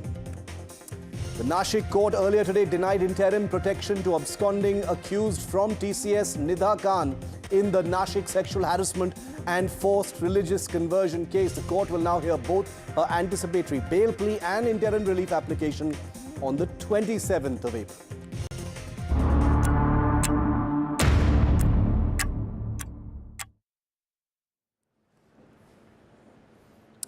Tomorrow, the United States-Iran ceasefire officially comes to an end. But instead of uncertainty over what comes next, both sides are now moving ahead with a second round of talks in Islamabad. That much is clear. Delegations will reach Pakistan most likely at some point tomorrow. And yet, even with diplomacy back on track, the sense of tension and suspense hasn't gone anywhere. The big question everyone, including you and I, asking is this war finally going to come to an end? Well, into this uncertainty and tension comes this. A US warship seizing an Iranian merchant vessel over the weekend by force. Guns blazing, all of it caught on camera. Iran firing back, they say, with drones. So you've got naval artillery and drones now trading blows across the same waters where a ceasefire is supposedly still holding. Hardly the atmosphere for diplomacy, and yet we can be almost certain that talks are going to be happening in the next couple of days. And then comes Donald Trump, calling Iran a killing machine, threatening to knock out every power plant, every bridge, saying with characteristic restraint, no more Mr. Nice Guy. That's pretty much literally what he just said. He's simultaneously boasting that the naval blockade has already done Iran's job for them, that Iran is bleeding $500 million a day and that America loses nothing, which is not true. This is, of course, the same classic Trump's, even with your hand outstretched for those talks. But here's where it gets genuinely dangerous, viewer. This isn't just rhetoric anymore. You've got two delegations that are going to be in Islamabad, sitting across a table like that one and talking for the second time in a couple of weeks. All of this when there are drones in the air and guns in the water. The ceasefire set to expire in a few hours from now is already functionally broken. The question is no longer whether a second round of talks will happen. The question is whether anyone pulls back before the ceasefire doesn't just expire, but fully explodes into a return to war. That is still a possibility, even while the talks are going to happen. The bottom line, talks 2.0 are happening, with the US and Iranian teams converging in Islamabad for the second time in 2 weeks. A Hormuz deal is on the table, but so is the risk of escalation because the war is far from over. That is almost a unanimous view. The real test now is whether both sides can keep the situation from spiraling before diplomacy actually gets its chance. I want to show you what the state of play is right now, just ahead of the Talks 2.0, as I'm calling it, actually kicking off. So let me show you where things are at, because all eyes are now on Islamabad, where those two delegations are going to be landing. During the first round of talks, Vice President Vance departed Islamabad and headed back to the United States with a firm deal on the table. And he said it was in Iran's interest to take that deal. Iran said no. The Vice President is now returning to Islamabad. We're told that he'll be flying there tomorrow to revive the talks, which shows that the United States is still interested in reviving that deal. The first talks round, which happened 2 weeks ago, failed principally because Iran said, we're not going to do anything, any forward movement, unless Israel stops striking Lebanon. Well, since then, as you know, there's been a ceasefire between Israel and Lebanon, which has removed a major sticking point since the last ceasefire talks 2 weeks ago. But now, there's an even bigger sticking point, and that, as you know, is the closure of the Strait of Hormuz. There's a US naval blockade, and that's become the main stumbling block between the two sides right now. They've been able to get past Israel and Lebanon successfully. Can they get past Hormuz when you've got an Iranian ship in American capture? US troops are holding that Iranian vessel captive. The lack of a major escalation, however, drones may be in the air, guns have been fired to get that ship, but the lack of any escalation beyond that signals to some experts that Iran doesn't want to take matters into its hands and is actually interested in talks 2.0, and that's the reason why we are hearing the delegation will be heading to Islamabad. So the bottom line is talks 2.0 are on, the Hormuz deal is on the table, and now it remains to be seen whether the both sides can actually crack it. Now we've got some more breaking news coming in. Okay, and the US and Iran delegations will be holding those talks in Islamabad once again. Reports coming in to NDTV's news desk that Parliamentary Speaker of Iran, Ghalibaf, and the Foreign Minister of Iran, Araghchi, will be leading a team just like last time. It's the same identical team that will be departing for Pakistan very shortly. Reports say J.D. Vance will be leaving for Pakistan tomorrow. There's been a bit of a muddle. Trump said one thing, White House correspondents said another, news agencies said a third thing. But what we can be reasonably sure about at this point of time is that J.D. Vance will be heading to Islamabad. So those talks will take place either at some point tomorrow or the day after. This is the second round of talks that will be taking place on Tuesday/Wednesday. And that is pretty much confirmed right now. Islamabad is ready. Senior journalist Mateen Haider is with me live from Islamabad tonight. Mateen Saab, welcome. Good to have you. Some confusion over the delegations headed to Islamabad, but now it seems like it is becoming clear. The picture is becoming clear. The two delegations will be holding talks for the second time in 2 weeks. All sides are prepared. There are still some outstanding issues to be discussed. How is it looking to you? Mateen Saab, welcome. Thank you so much, Shiv. So you have comprehensively gave a background of the first round of talks, the way the both teams returned, the Iranian back to Tehran and Americans back to United States. But now, as you just gave this breaking news, and it is confirmed that Pakistan finally persuaded and convinced both Iranians and Americans to converge to Islamabad for second round of talks. In Islamabad, all preparations are final. Significantly, today, Pakistani Interior Minister visited U.S. Embassy separately, met U.S. Ambassador, and visited Iranian Embassy separately and met Iranian Ambassador. As you mentioned, there have been clashes between American and Iranian merchant navy. So it was that, and in the daytime, Iranian Foreign Ministry spokesperson also spoke very roughly towards United States. So it was not only today. In last 24 hours, statements, counter statements, provocative statements have been issued from both Tehran and Washington. But at the same time, Pakistan remained quite active, engaged. And it's true that Vice President of the United States, J.D. Vance, is all set to arrive in Islamabad. He's expected to be here in next 24 hours. There are some logistic matters and things like that that he might have stopover somewhere. Otherwise, he was expected tonight, but now he's expected in next 24 hours. So tonight, we are also expecting the Iranian team. Extensive diplomacy is being shown by Pakistan, by Pakistani Prime Minister is actively engaged, and Foreign Minister, as you said, short while ago, Pakistani Foreign Minister spoke with Iranian counterpart, Mr. Arabchi, and persuaded him to come to Islamabad. If any type of reservations, Iranians have those reservations, including a possible security reservation, all such reservations were removed. And last but not the least, Pakistan's Field Marshal Asim Munir is also active through military diplomacy. He spent 3 days in Tehran.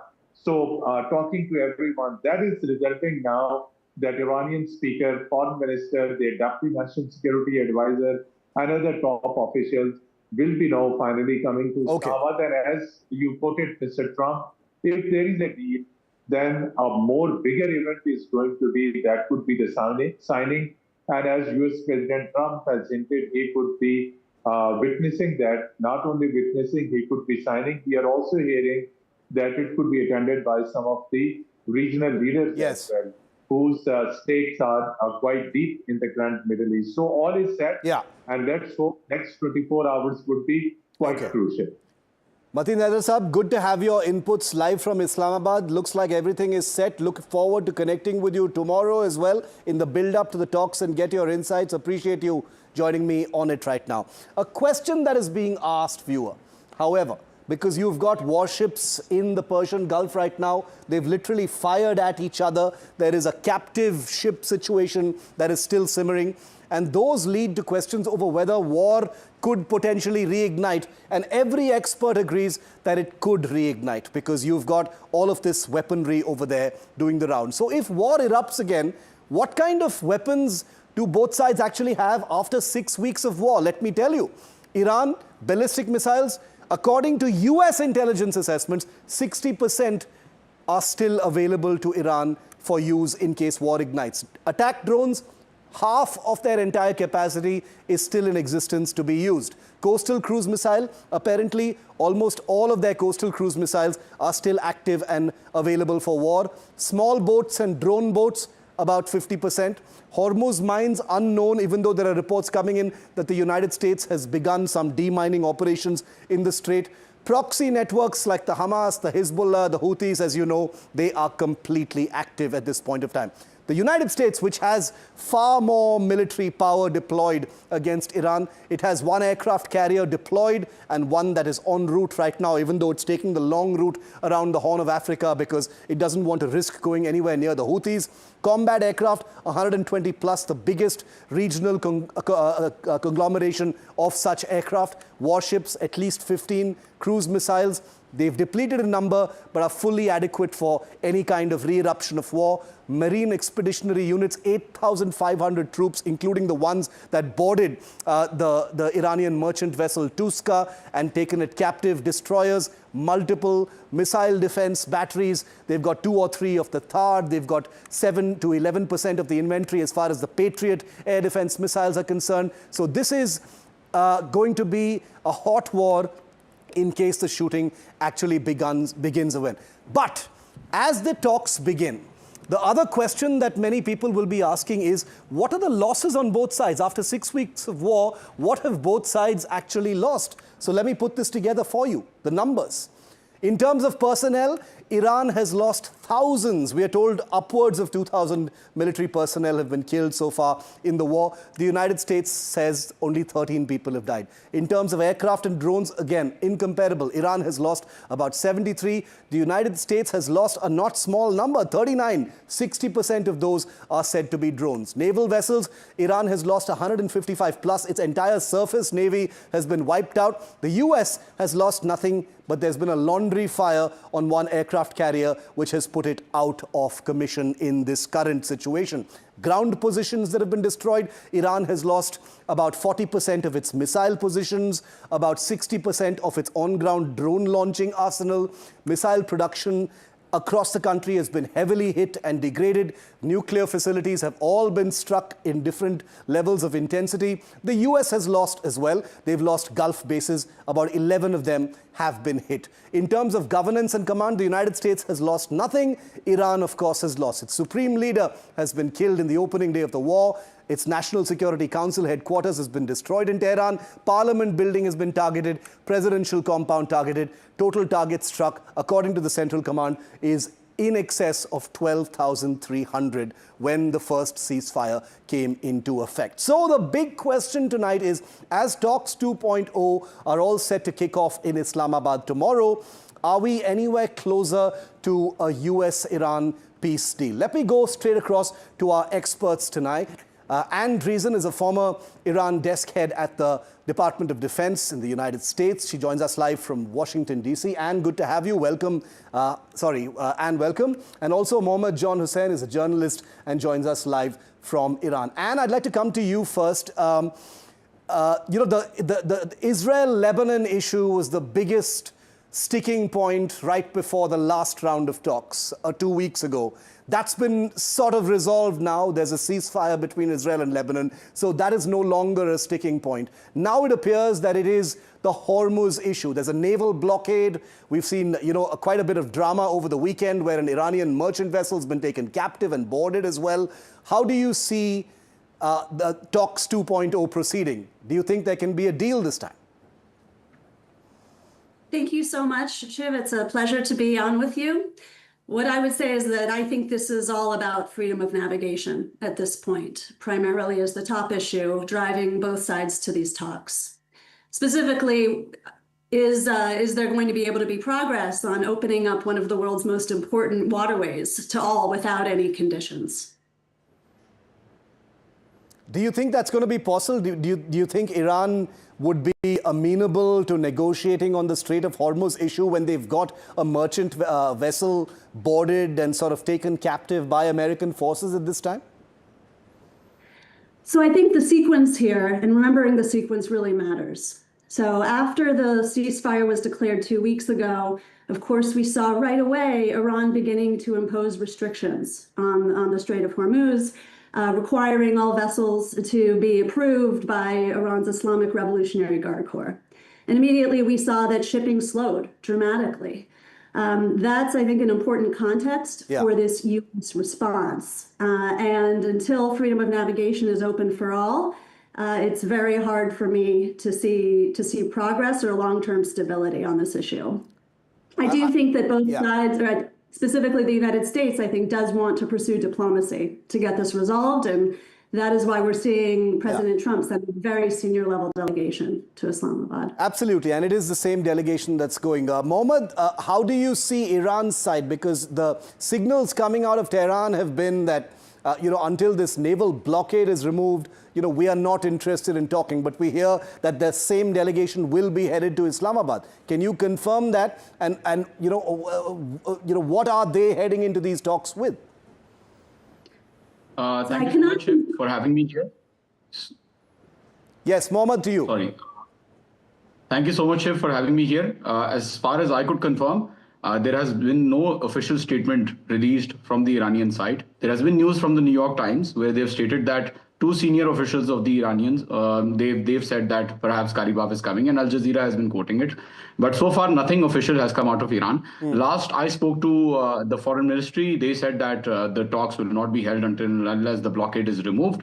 And let me remind you that there was no blockade, there was no issue of the Strait of Hormuz before the United States came in and barged in and for the second time attacked Iran during the negotiations. And I think that the issue is not primarily the freedom of navigation. The issue is of the American might and the American superpower falling on its ground amidst all of the war that we have seen. And I think that the UNCLOS, the United Nations Charter on the Law of the Seas, has not been ratified by the United States. It has not been ratified by Iran. And the territorial waters are within the 12 nautical miles of Iranian coast and the Oman coast. So there is no issue of freedom of navigation when it comes to international waters per se. And even if we talk about the international law, I think it's very late to talk about the international law, since the United States has violated the international law time and again. They have intervened into 400 countries. They have, I think, done regime change projects in multiple different countries, including in Iran in 1953 when Mossadegh was in power.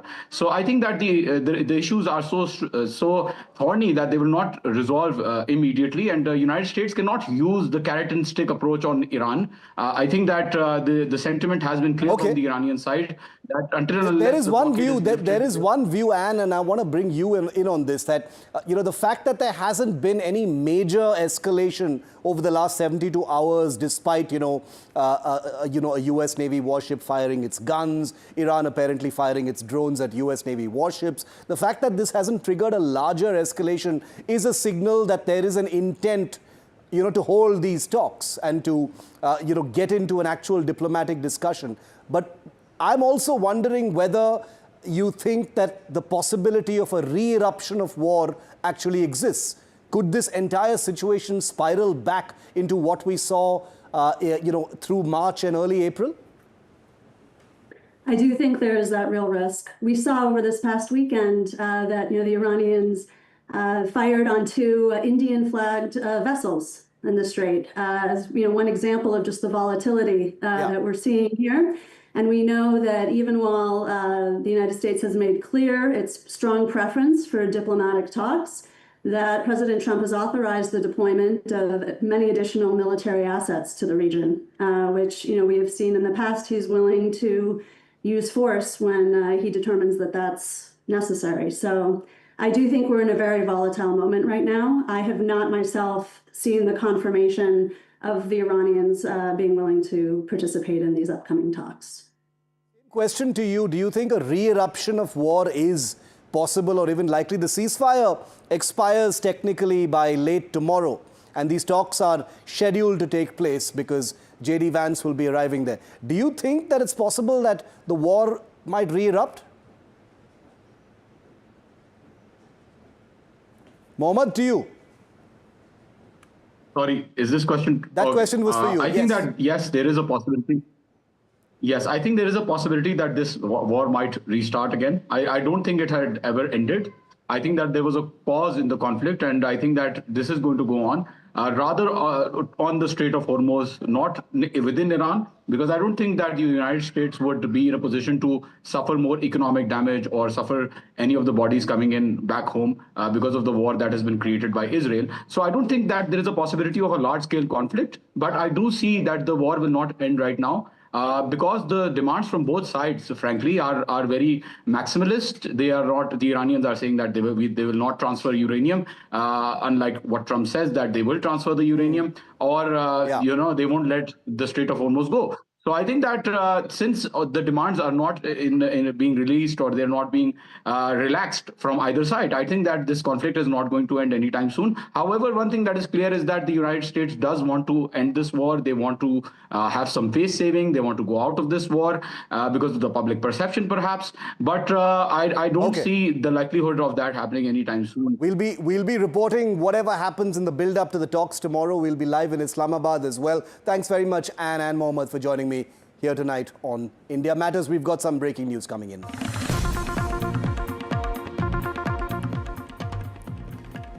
All right, reports coming in now saying that President Trump says The ceasefire is unlikely to be extended. It's even more muscle flexing coming in from Washington, D.C. tonight. President Trump says, highly unlikely I would extend the truce. Remember, the 21st of April is when the ceasefire technically comes to an end. He says no truce if a deal is not reached with Iran. Hormuz to stay blocked till the deal is done. So Trump basically threatening to not extend the ceasefire, potentially restarting the war if a deal is not done. As usual, no details in terms of timeframes of really what this means, but clearly the world will be watching super closely to see whether this is going to result in another global shockwave amidst what has become a new normal.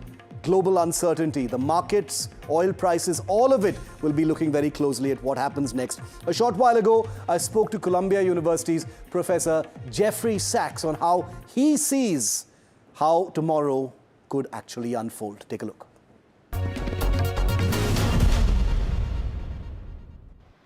The ceasefire is hours from expiring. Fire has been exchanged in the Persian Gulf, and Donald Trump is calling it the end of an Iran killing machine. The United States is threatening to destroy every power plant and every bridge in Iran. And joining us to make sense of this new chapter in this escalating rhetoric and what it means for the world is economist, policy scholar, and one of America's most prominent critics of American foreign policy, Columbia University's Professor Jeffrey Sachs. Professor Sachs, always good to have you, and thank you once again for being on NDTV at this crucial time. Professor, my first question to you, Trump says, no more Mr. Nice Guy. What does that mean in your view? No more Mr. Nice Guy? Well, there's never been a Mr. Nice Guy. He has ordered the murder of thousands of people. He has been bombing Iran. He is, at a personal level, intemperate, at a policy level, simply demanding that Iran surrender to the American and Israeli will. It's not going to happen, so we are likely to go back to a shooting war. The ceasefire that was announced a few days ago, a couple of weeks ago, Professor, it provided at least the first hope that there would be some kind of a de-escalation. But in the last 48 hours, you've literally seen, fire being exchanged in the Persian Gulf, drones being fired by Iran, an Iranian vessel being taken captive by American forces as well. Do you think there's any prospect of this ceasefire simply collapsing and, like you said, a return to a shooting war? Well, I do think there's a real prospect of that. America operates in bad faith. I'm sorry to say it, but this is repeatedly seen over the days and over the months and over the years. India experienced it as well, and the trade negotiations, so-called, and in many other areas. The bad faith was this. There was supposed to be a ceasefire. Israel immediately violated the ceasefire by bombing Beirut. At that point, the Iranians said, well, we won't open the Strait of Hormuz if Israel is not obeying the ceasefire. By the way, Lebanon was surely included in the ceasefire, as the Pakistani mediator made absolutely clear. After Iran closed the strait, then the United States said, well, we'll put on a blockade on Iran. Then the ceasefire came into effect in Lebanon, and Iran said, well, okay, based on that, we go back to the agreement, we open the strait. Then Trump said, no, well, we keep our blockade. It's unbelievable. What kind of policy is this? Basically, Trump thinks, and he says it almost every day, I can do whatever I want. The Iranians will agree to everything I want. He listed 7 concessions that the Iranians had made, provoking the Speaker of the Iranian parliament to say all of these are lies. Yeah. It's such strange, bad behavior, but at the core of it is simply incredible arrogance that's hard for other countries to imagine, but a point that I have been making for years. The American political system cannot imagine that it just can't demand its way vis-a-vis any other country, and that's what we have on display here. One would have imagined that, when it comes to these loud rhetorical threats, Professor Sachs, the law of diminishing returns would have applied. Your civilization is going to die tonight. All of Iran will disappear overnight. His latest statement from the US president says he's going to destroy bridges and every power plant in Iran. Why does Trump think that that still has an effect if it hasn't appeared to have any visible sort of effect on Iran, at least so far? It, strangely enough, has an effect upon his domestic political base and his followers. The U.S. government saturates the mainstream media in the United States, and I would say in much of Europe. So even though it's absurd, tragic to listen to this day in, day out, this is part of a political game that probably has some basis hour to hour inside the United States or inside Europe. But when one tries to look beyond this, of course, most of what Trump says is utter nonsense, and painfully so. The difficulty is that what it really means is that we're most likely to be going back to the bombing very shortly. But what's also true is that Iran has the capacity to retaliate. This is the whole point that we've seen over the period since Israel and the United States launched this attack. In other words, the U.S. threats will only escalate a global crisis very dramatically. And what is tragic about this situation is that it won't take more than 2, 3, 4 weeks of open, full-scale war to destroy the world economy for years to come. And that's the precipice that we're on right now. Professor Sachs, the U.S. forces seizing an Iranian tanker, very dramatically captured on video with guns firing, etc., is perhaps the biggest escalation and a sign of what this naval blockade is really all about. And Trump has also signaled that this blockade doesn't only apply in the Persian Gulf, but all around the world, basically suggesting that, any vessels in any port in the world headed to Iran is likely to be interdicted and interrogated in a similar manner. Could that be a tipping point if more of this actually happens? Could that be a tipping point, to push Iran into a corner? Is that what Trump may be thinking? Well, he thinks, of course, that he will be able to force Iran to America's demands. That's the premise that has been true from the first moment. They believe, Israel and the United States, that they can force Iran to surrender, and that an escalation will lead to surrender. Of course, it's possible, but I doubt it. I doubt it from all the behavior we've seen. It would not make sense for Iran to do so, sad to say, because whatever concessions they make, more will simply be demanded until the whole regime is overthrown, or the whole government, I should say. I shouldn't even use the language of Washington, which is too prejudicial. They want to kill the leaders and overthrow the government and run the country. It seems outlandish, but we have to remember the United States ran the country from 1953 to 1979. The Iranians remember that, by the way. They know what it was like to be under a U.S.-backed police state. They don't want that again.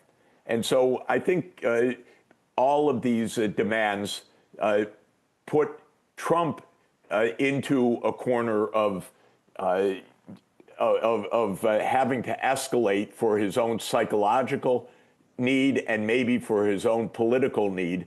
And Iran is unlikely to concede on any of these points. So that's why I think we should be on the pessimistic side. Do you think he's getting any advice at all, Professor Sachs, to sort of cut your losses, look at where things are at right now in terms of the global economy, and find a reasonable sort of way out of this? I would say that's the center of gravity, American opinion in Washington, probably inside the White House and the executive branch, the Pentagon, the intelligence agencies. Yes, I would say that that would be the mainstream view. Enough is enough. Yeah. It didn't work. Stop. But I don't think that that is sufficient given Trump's personality, given his political position right now, given the futility and uselessness of all that's happened in the past. All our politicians commit the sunk cost fallacy. In other words, once they've dug in, they don't look at the situation from the point of view of what's the best going forward. They look at it, how do I rescue bad decisions of the past? Yeah. And so they dig deeper. And I think Trump is in that mode right now. Trying to understand Trump when he uses phrases like, America loses nothing from a closed Strait of Hormuz. In your view, Professor Sachs, does he, is it a case that he doesn't understand what a prolonged closure does to the global economy? Surely not. There are so many levels at play here. First is Trump's own awareness and psychology. He's not an intelligent person, honestly. Seems strange, but he doesn't know what he's doing. He got talked into a hopeless venture from the beginning, even though if he had read the room at all when Netanyahu was pitching him this tragedy, everyone else in the room was against it.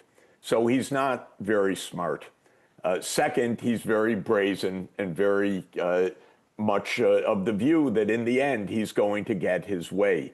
He needs that psychologically. He believes it politically. He's come a long way, this grifter, this multiple bankruptcy artist, this con man. So he basically believes he can con his way to success, and he's going to keep playing that out.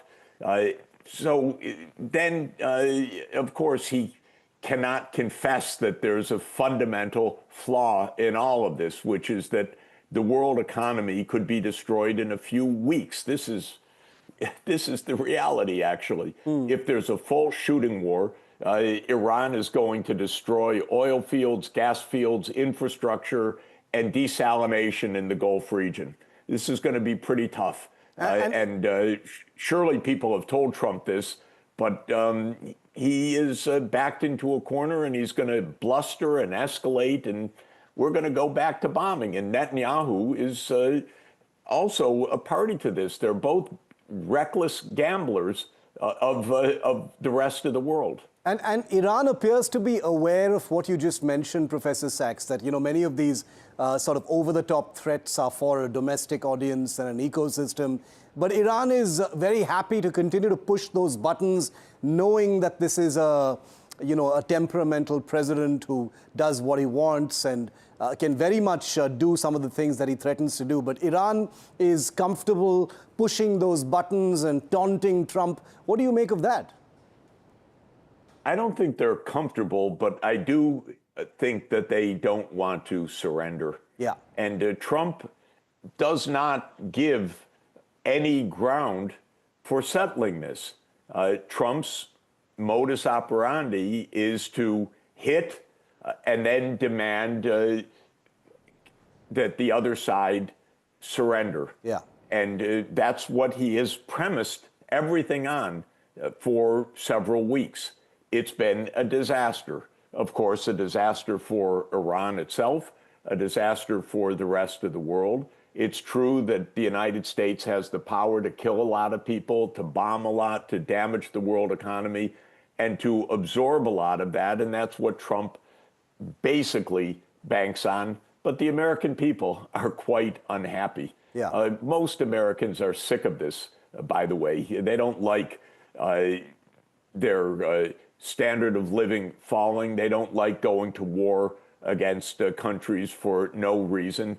They feel pretty miserable about this. The support for this war is maybe 20 to 25%. The opposition expressed outright is at least double that. Yeah. So this is not winning any points inside the United States, because most of us see that this is a tragedy and an absurdity and an incompetence of our government. Is there an erosion of even his core MAGA base? Do you see that happening as well, Professor Sachs? Because, you know, not starting new wars was a very, very core, very emotive promise that Trump had made. Is that something that the ecosystem is able to compromise with, or are they also upset with him? Of course, there is some weakening of the base. Even when people say they support the president, they do it with much less enthusiasm than they did before.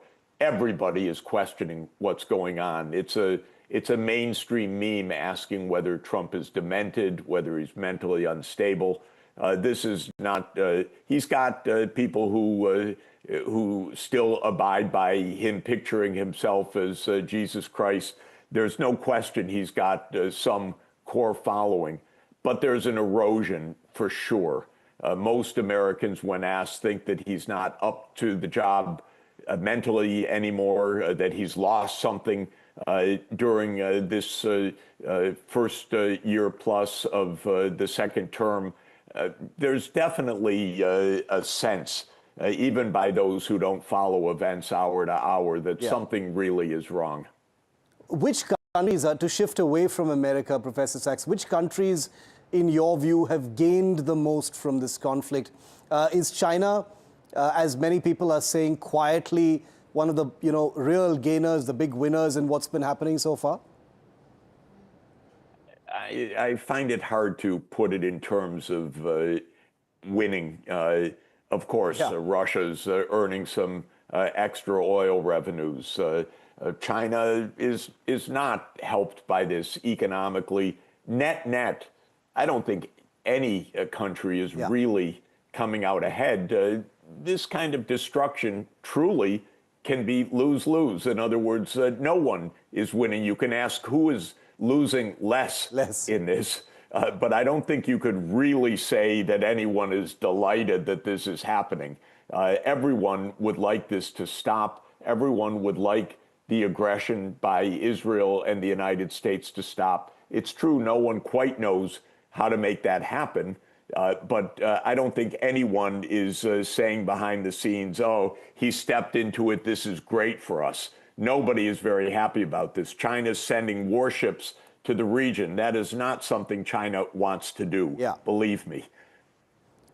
You know, there's an interesting thing that Trump always says, especially in his speeches, Professor Sachs. He says that, all past presidents have failed Iran for 47 years, and that those failures justify what he's threatening to do and what he has done now. Is he right in saying that? That there has been a failure by his predecessors? It's very interesting to say it, because what it acknowledges is that this has nothing to do with current events. This has nothing to do with a nuclear program. This has nothing to do with anything that Iran has done recently. This goes back to the insult that Iran gave to the United States for escaping the American empire. Iran was part of the American empire.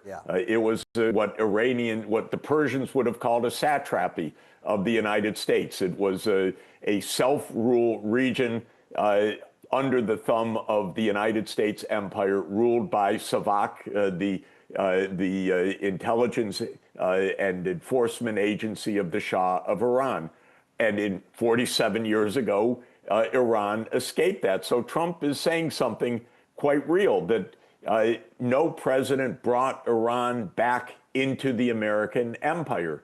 It's like, the Roman Empire that loses a territory and then resents it for decades to come. So yes, Trump is expressing the truth in his thinking. This isn't about Iran's position on nuclear, because that didn't even exist 47 years ago. So the man inadvertently speaks the truth. It's what we call a gaffe in the United States, when once in a while the president speaks the truth. They've been wanting to crush Iran ever since Iran had the audacity to leave the American empire. Final question, Professor Sachs, before I let you go. You know, if Iran doesn't take the deal, we don't even know if talks are going to happen, if the ceasefire continues or is abandoned. And like you suggested, the real possibility of a shooting war reigniting. You know, what does the week after look like? What does the morning after look like for the global economy? Well, what would happen is, of course, oil prices would soar, not only above $100 a barrel, but probably far higher than that. We know the cascading effects not only on direct petrol use, but on petrochemical industries, fertilizer, food security. We've already seen in Asia a lot of rationing, a lot of difficulties, shortages even of aviation fuel in many airports and airlines around the world.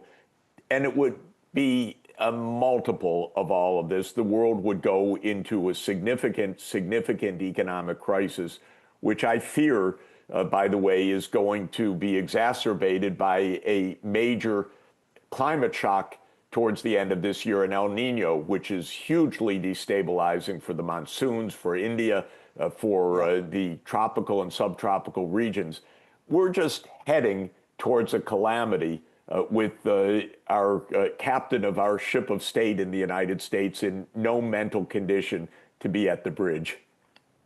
We can only hope that that doesn't happen, but I share your fears that that is the direction in which we are headed. Always great to have you here on NDTV. Thanks so much. Professor Sachs, appreciate your time. Thank you. Great to be with you.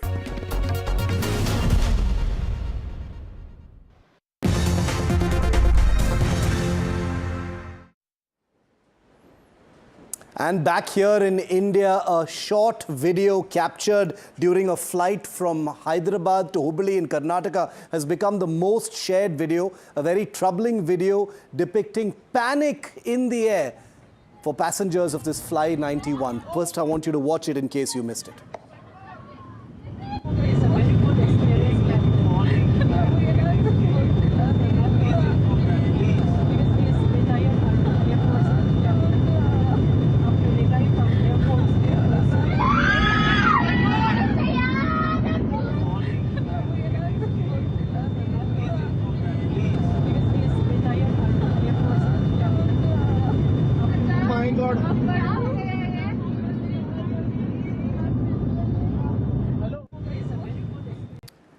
This was 4 hours in the air, and this aircraft landed safely a short while later in Bengaluru. It was supposed to be from Hyderabad to Hubli in Karnataka.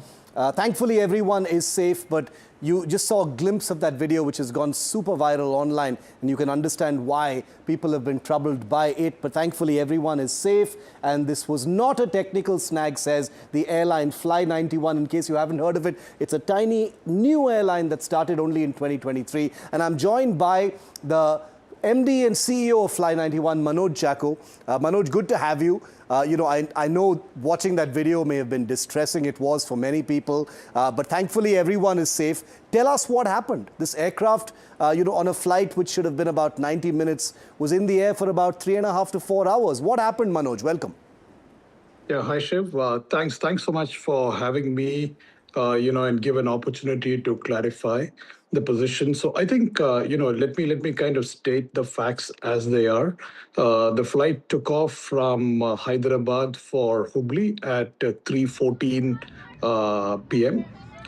Yesterday. Yeah. As it was making its approach into Hubli airport, about 9 nautical miles, there was a lot of cloud layer and there was severe turbulence that was experienced, at which point of time our experienced cockpit crew actually decided to take the aircraft into a holding pattern. We held over the Hubli airport for a while. The weather was getting bad, so ATC instructed us to move about 20 nautical miles further out and to continue holding. We held over there. And at the time of holding, there was absolutely no turbulence. It was just in clear weather that we were holding. And after holding for about slightly over an hour, the captain made a decision to divert the aircraft to Bangalore, which is absolutely as per standard operating procedure. We diverted the aircraft and landed the aircraft in Bangalore. The entire time the aircraft was up in the air was 3 hours and 28 minutes to be precise. Yeah. And, there was absolutely no technical issues. The aircraft took off with no technical glitches. The aircraft landed with zero technical glitches, and safety was not compromised at any point in time. It was a routine weather diversion. This is pre-monsoon. The April-May time is when you have a lot of pre-monsoon activity that happens, especially on the western coast and the south of India. Okay, and it was one of that. The entire turbulence possibly lasted just around 1 minute on the first approach. And after that, it was an absolutely safe, uneventful flight. Yeah. And after it landed in Bangalore, we took off when the weather cleared. We took off, landed back in Hubli, after which we took off from Hubli and landed safely back in Hyderabad. So I think this is something that has gone completely, viral, possibly for the wrong reasons. Yes, when any customer or any passenger experiences turbulence, it's not a very nice feel. Yeah. But it was possibly all of a minute, and that is it. There was nothing more that happened. Is it possible that there could have been some communication? There have been reports about miscommunication, etc. And on NDTV, I want to be very clear, Manoj, that the fact that everyone is safe, there were no technical snags with the aircraft, are very important to communicate. And I thank you for putting that out there, because it's important also not to do a lot of the scaremongering that a lot of the media does routinely when you see aircraft incidents of any kind. But are there any learnings from this? Perhaps some kind of an SOP to communicate with passengers, calm them down. Could that have been done? Was that not done? Can you explain? So the captain announced 4 times. Okay, in fact, before the approach was started, we knew that there could be some amount of turbulence. So the captain got everybody seated. The cabin crew walked up and down twice to ensure that everybody was safe and secure. Okay, and in fact, if you watch the video clip, you can very clearly hear the captain in a very calm, reassuring voice explaining the situation to customers. The captain came on the PA 4 times. Yeah. The cabin crew came on the PA 3 times. Okay, explaining the situation. Also, one needs to understand, and sometimes it is ignorance of what turbulence really is. We didn't see any hat racks opening. We didn't see oxygen masks dropping. We didn't see bags flying out. None of that stuff happened. It was just on the approach, there was some amount of, aircraft moving up and down, which is very, very routine. It can happen to the largest of aircraft, right from the 380s onwards. I think it is just one of those videos that seem to have got picked up and went around absolutely for the wrong reasons. And I think, fear-mongering is the right word that you used, Shiv. And I think this needs to be handled with a lot more responsibility, because bad news, has got a funny way of traveling. No, believe me, we know that very well, and that's the reason why I wanted to do this segment, because when there is misinformation about something like this, it can create fear among the flying public, and yours is a new airline. So my final question to you, Manoj, would then be, when something like this happens, it's, nothing wrong happened. It was standard operating procedure, as you said, but this virality of this video has created a kind of unpleasant awareness about what happened in the airline, etc. And you're probably fighting that misinformation as well. Will there be some kind of an internal investigation or, some learnings from all of this? So every time, so we have a standard safety checklists and processes that we follow. And again, I want to use this forum to actually say that, that the Indian regulatory system and the Indian DGCA is among one of the most safest worldwide. Okay, and I think that's what the Indian traveling public needs to be reassured. We are a 1.4 billion population country. We are the 3rd largest growing aviation market in the world. Okay, and if you consider the density of passengers that travel to incidents happening, what one needs to understand is that go-arounds, diversions, these are actually reflection of safety procedures actually working. And I think this is what the traveling public needs to understand. When you do a go around, when a captain performs a go around, he's actually doing it to ensure that the passengers are safe. Absolutely. When a captain diverts, okay, he's doing it, and you would never ever put the life of your passengers, your crew, or your aircraft at risk. And I think we at Fly 91 are super proud. In fact, I'm super proud of my cockpit and my cabin crew that they followed the procedures and the processes absolutely to the T. And we would do this 100 times more if we have situations like these. Okay. We will never endanger anybody's lives, and I want that's the message to go out. Good to have you, Manoj Chako, and all the very best to you and your team. Thanks for being with me here tonight on NDTV.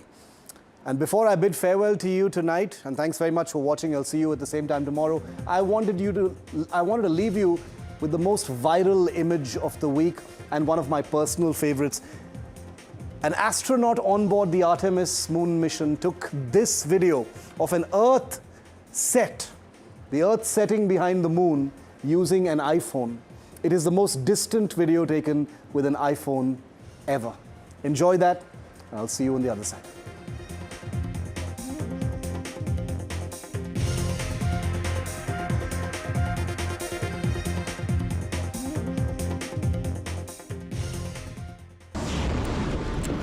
With the crisis in West Asia once again becoming very, very severe with no signs of that peace talk process in Islamabad beginning, I'm joined by one of the finest debaters I've seen anywhere, the journalist, editor, and commentator, Mehdi Hasan. Is anybody going to win this war? If you ask me who's winning right now, Iran is winning. The weaker power in any struggle, whether it's a guerrilla movement or a smaller country, wins by not losing. The Pakistanis got very close to Trump and sucked up to Trump much before. I think if these negotiations do produce a deal, he'll be even closer to the Field Marshal Munir.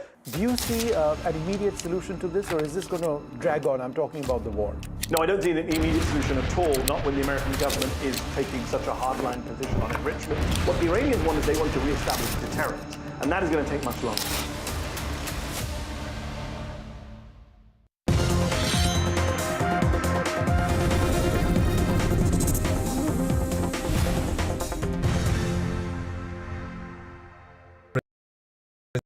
मैं शुरुआत करूंगी talk about anxiety. औकात की बात युवा जो होता है change the game because there's no game. Young voices To make India big ideas. Bharat एक युवा देश है. A generation debating its future. small things in life. Some bold takes. Bharat 2047 का इंतजार नहीं करेगा. We want to be entrepreneurs. Live your life to your best potential to the Some uncomfortable truths. जिए और उसके बावजूद भी हिम्मत दिखाते हैं, हंसते हैं, गाते हैं, नाचते हैं. NDTV Yuva, the voice of young India. For years, I've watched politics and power up close. This election season, I'll bring you insights, big picture analysis, and what these elections mean for India. Catch me, Veer Sanghavi, on NDTV.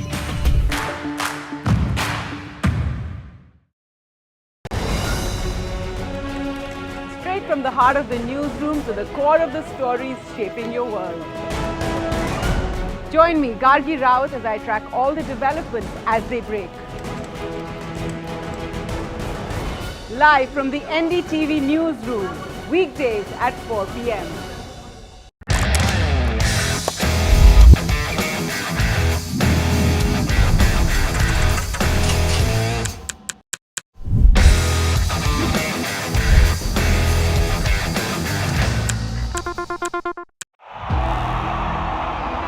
को यहाँ से जाना ही होगा. जय मां Durga! There is no bigger battle in 2026. And nobody has reported Bengal like I have. Buckle up for an unforgettable election thriller. Will the BJP breach Mamta's fortress? TMC जावे, BJP आसपे. Can Didi fight off her life's biggest challenge. BJP double engine Sarkar Battleground Bengal with Manogya Loiwal. Prime Minister Modi, President Trump have had an opportunity of speaking to each other. The President keeps the Prime Minister updated regularly. The President gave him an update on what is happening in the Middle East, along with some of the big ticket items that we have happening in Washington between the United States and India. And you see President Trump coming to India soon? I will tell you this, that Secretary Rubio will be here next month. You potentially see India having a role in the peace process? The United States would welcome their involvement as they have welcomed many other countries.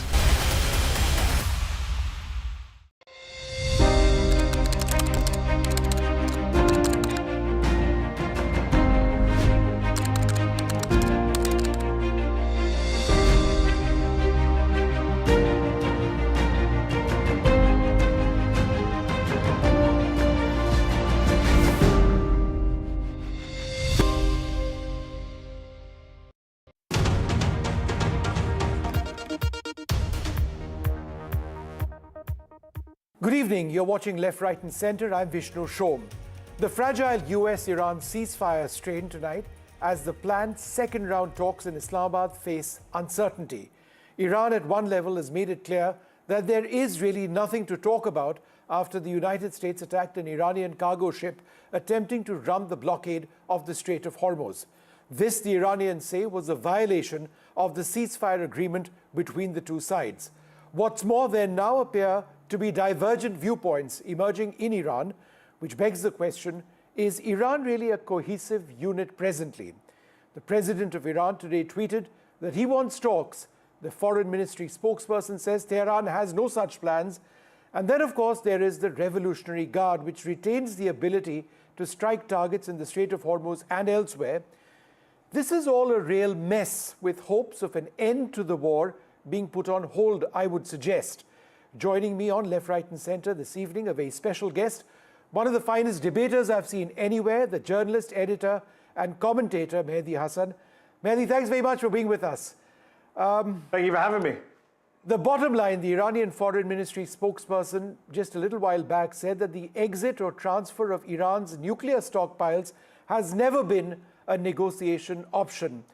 That being the case, where does this leave this potential round of talks? Because we still don't know if it's going to happen. It's a great question, and the Iranians have been pretty consistent on this for decades now, that they maintain the right to enrich uranium under the NPT, under the Nuclear Non-Proliferation Treaty, and that they should be allowed to do so, not for a weapon, but for their own domestic purposes. And that's what the Iran nuclear deal, Vishnu, you remember that Barack Obama signed in 2015, allowed them to do at 3.67%. Donald Trump comes along in 2018, tears up that deal, and since then, their enrichment's gone up, up, up. They now have 60% enriched uranium, which is very close to what you need to build a weapon. And the debate that was going on before this war began is what happens to that uranium. I interviewed a foreign ministry spokesman from Iran. He said we had agreed to dilute it. We had agreed to blend it down so it wouldn't be 60%. But the US now has a new position that that's got to be taken out of the country, and there has to be zero enrichment by Iran. That is a new demand by the Trump administration. That was not their demand last year. Donald Trump said they should be blocked from having a weapon. He never said anything about zero enrichment. That is the Israeli demand, which has now become an American demand, and it's a non-starter for the Iranians. Who's going to take that uranium out? You don't seriously expect Iran to hand it over to the Americans, assuming they can even take it out? Well, that's a great question. There's a big question mark as to where it all is. Have the Iranians divided it up? What happened after Operation Midnight Hammer last year, where the Iranians and the Americans bombed Iranian facilities? We don't know what happened to that. I think it's 400 kilograms stockpile of 60% enriched uranium. Is it underground? Has it been distributed to different sites? Was it partially destroyed and the Iranians are lying? Who knows? But the bigger question is, even if they were to send it out of the country to some neutral third party, which is unlikely at this point, the reality is that they will retain the right to enrich, and they will always try and do that. This is why people like me have been fundamentally opposed to military action from the very beginning, not just because it's illegal and it's immoral and it kills civilians and it destabilizes the world, but because it's not a solution when it comes to nuclear disarmament. As long as you have scientists, as long as you have an industrial base, as long as you have the intention to want to enrich, you can.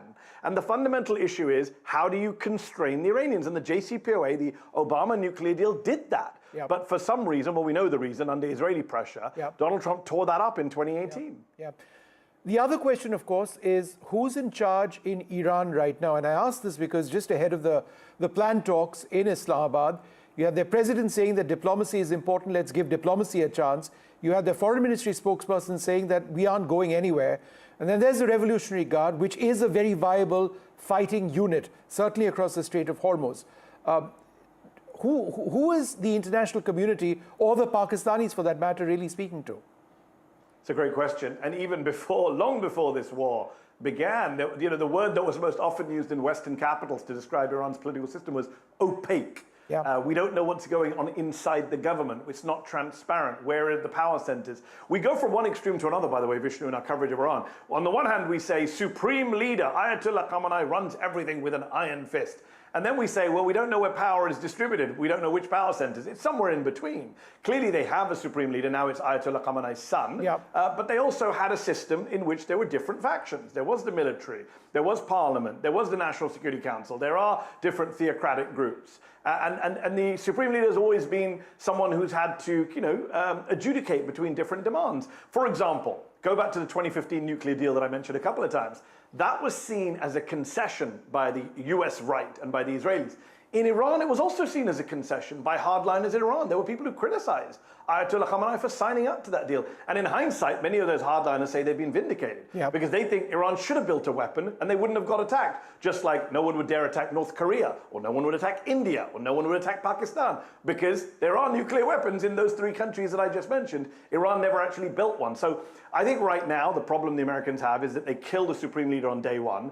They apparently accidentally killed the people they wanted to succeed the supreme leader. Trump himself said there were some people we had identified, we accidentally killed them too, such as the incompetence of this American war. And now we're stuck in a position where, here at Zatea, we've interviewed multiple Iran scholars who all agree that the current government in Iran is much more hardline, much more militant than the government that was there on February 27th. No, exactly. And, regime change was one of the initial objectives. Then, of course, it sort of slipped out as those two words slipped out of Trump's vocabulary when he described the situation in Iran over a period of time. Without regime change, how would America actually achieve a lot of what they wanted? For example, they wanted new people in charge. That's not happening. All the protests which were there in Iran, for whatever the reasons were, are not happening now. Why is that not happening now? I mean, there are many reasons they're not happening now. Number one, the number one reason is they're in a war, right? And when you're in a war, it's very hard for civil society to organize any kind of protests against your government. Plus, a lot of those people who were protesting probably aren't interested in protesting, right? They're interested in surviving, Vishnu, right? If the FT, the BBC, NBC News, multiple Western news organizations have interviewed Iranians on the ground in Iran who are part of the protest movement, who are anti this government, and they say, this is not what we wanted. Yeah, exactly. We thought they were coming to attack the mullahs. We thought they were coming to attack the IRGC. They're attacking all of them. No, so that's just the key point, isn't it? That, there is a sense of Iranian nationalism, which has nothing to do with the hatred of people in parts of Iran against the regime. And so the assumption that, you bring together, you have a war, and all these people will turn against the regime, and that's not happened. It's rally the flag effect. We see it in multiple countries. When you bomb a country that is internally divided. I mean, look, take Israel, for example. Israel, prior to October the 7th, was a hugely divided country. There were tens of thousands of people protesting the Netanyahu government on the streets of Israel. After the Hamas attack, what happened? They all united against the external threat. That is what happens in most countries, especially nationalistic countries like Iran. And by the way, can you blame them? They are listening to the United States president regularly say that he's going to destroy the entire country. A couple of weeks ago, he said the civilization of Iran will end tonight and never come back. Just over this weekend, he said, I reserve the right to bomb all the power stations and bridges in Iran. If you're an Iranian, regardless of what you think of the government, do you support your own country being destroyed? Most sane Iranians do not. Is anybody going to win this war? That's a great question. I think Iran is winning right now. If you ask me who's winning right now, Iran is winning. The weaker power in any struggle, whether it's a guerrilla movement or a smaller country, wins by not losing. Simply by not losing, you are winning. And Iran should have lost by now, right? Technically, they're going up against the greatest military superpower in the history of mankind, the richest country on earth, a country with nuclear weapons. Israel, also another country with nuclear weapons. So Iran is going up against two nuclear-armed military superpowers and has survived for, what are we at now? well over 40 days. And it's a phenomenal achievement. Whatever you think of Iran or this government, most people did not expect Iran to be surviving this long. People get annoyed at me when I say this, but there are shades of Ukraine here. You know, an illegal invasion by a much stronger country. People thought Ukraine would be rolled over. There'd be Russian tanks in Kyiv by day 2. And here they are, the Ukrainians still surviving today with a lot of external Western support. Iran surviving with much less external support, a little bit of Chinese, Russian support, but it's surviving. And I remind people all the time, Iran-Iraq war was 8 years long. The Iranians survived for 8 years against Saddam Hussein, his chemical weapons, his support from France, Germany, the UK, the US. And Ayatollah Khomeini very reluctantly signed a ceasefire deal in 1988 after they'd lost, what, 500,000 Iranians? So the idea that Iran was going to roll over in week 1 or month 1 of this war was complete ignorance of history. But unfortunately, in American policy circles, visually, people have a complete ignorance of history. Not just history, you know, even recent military practices. You spoke about the Russia-Ukraine war. The fact that asymmetric warfare means that Ukraine has been able to survive so many years down the road.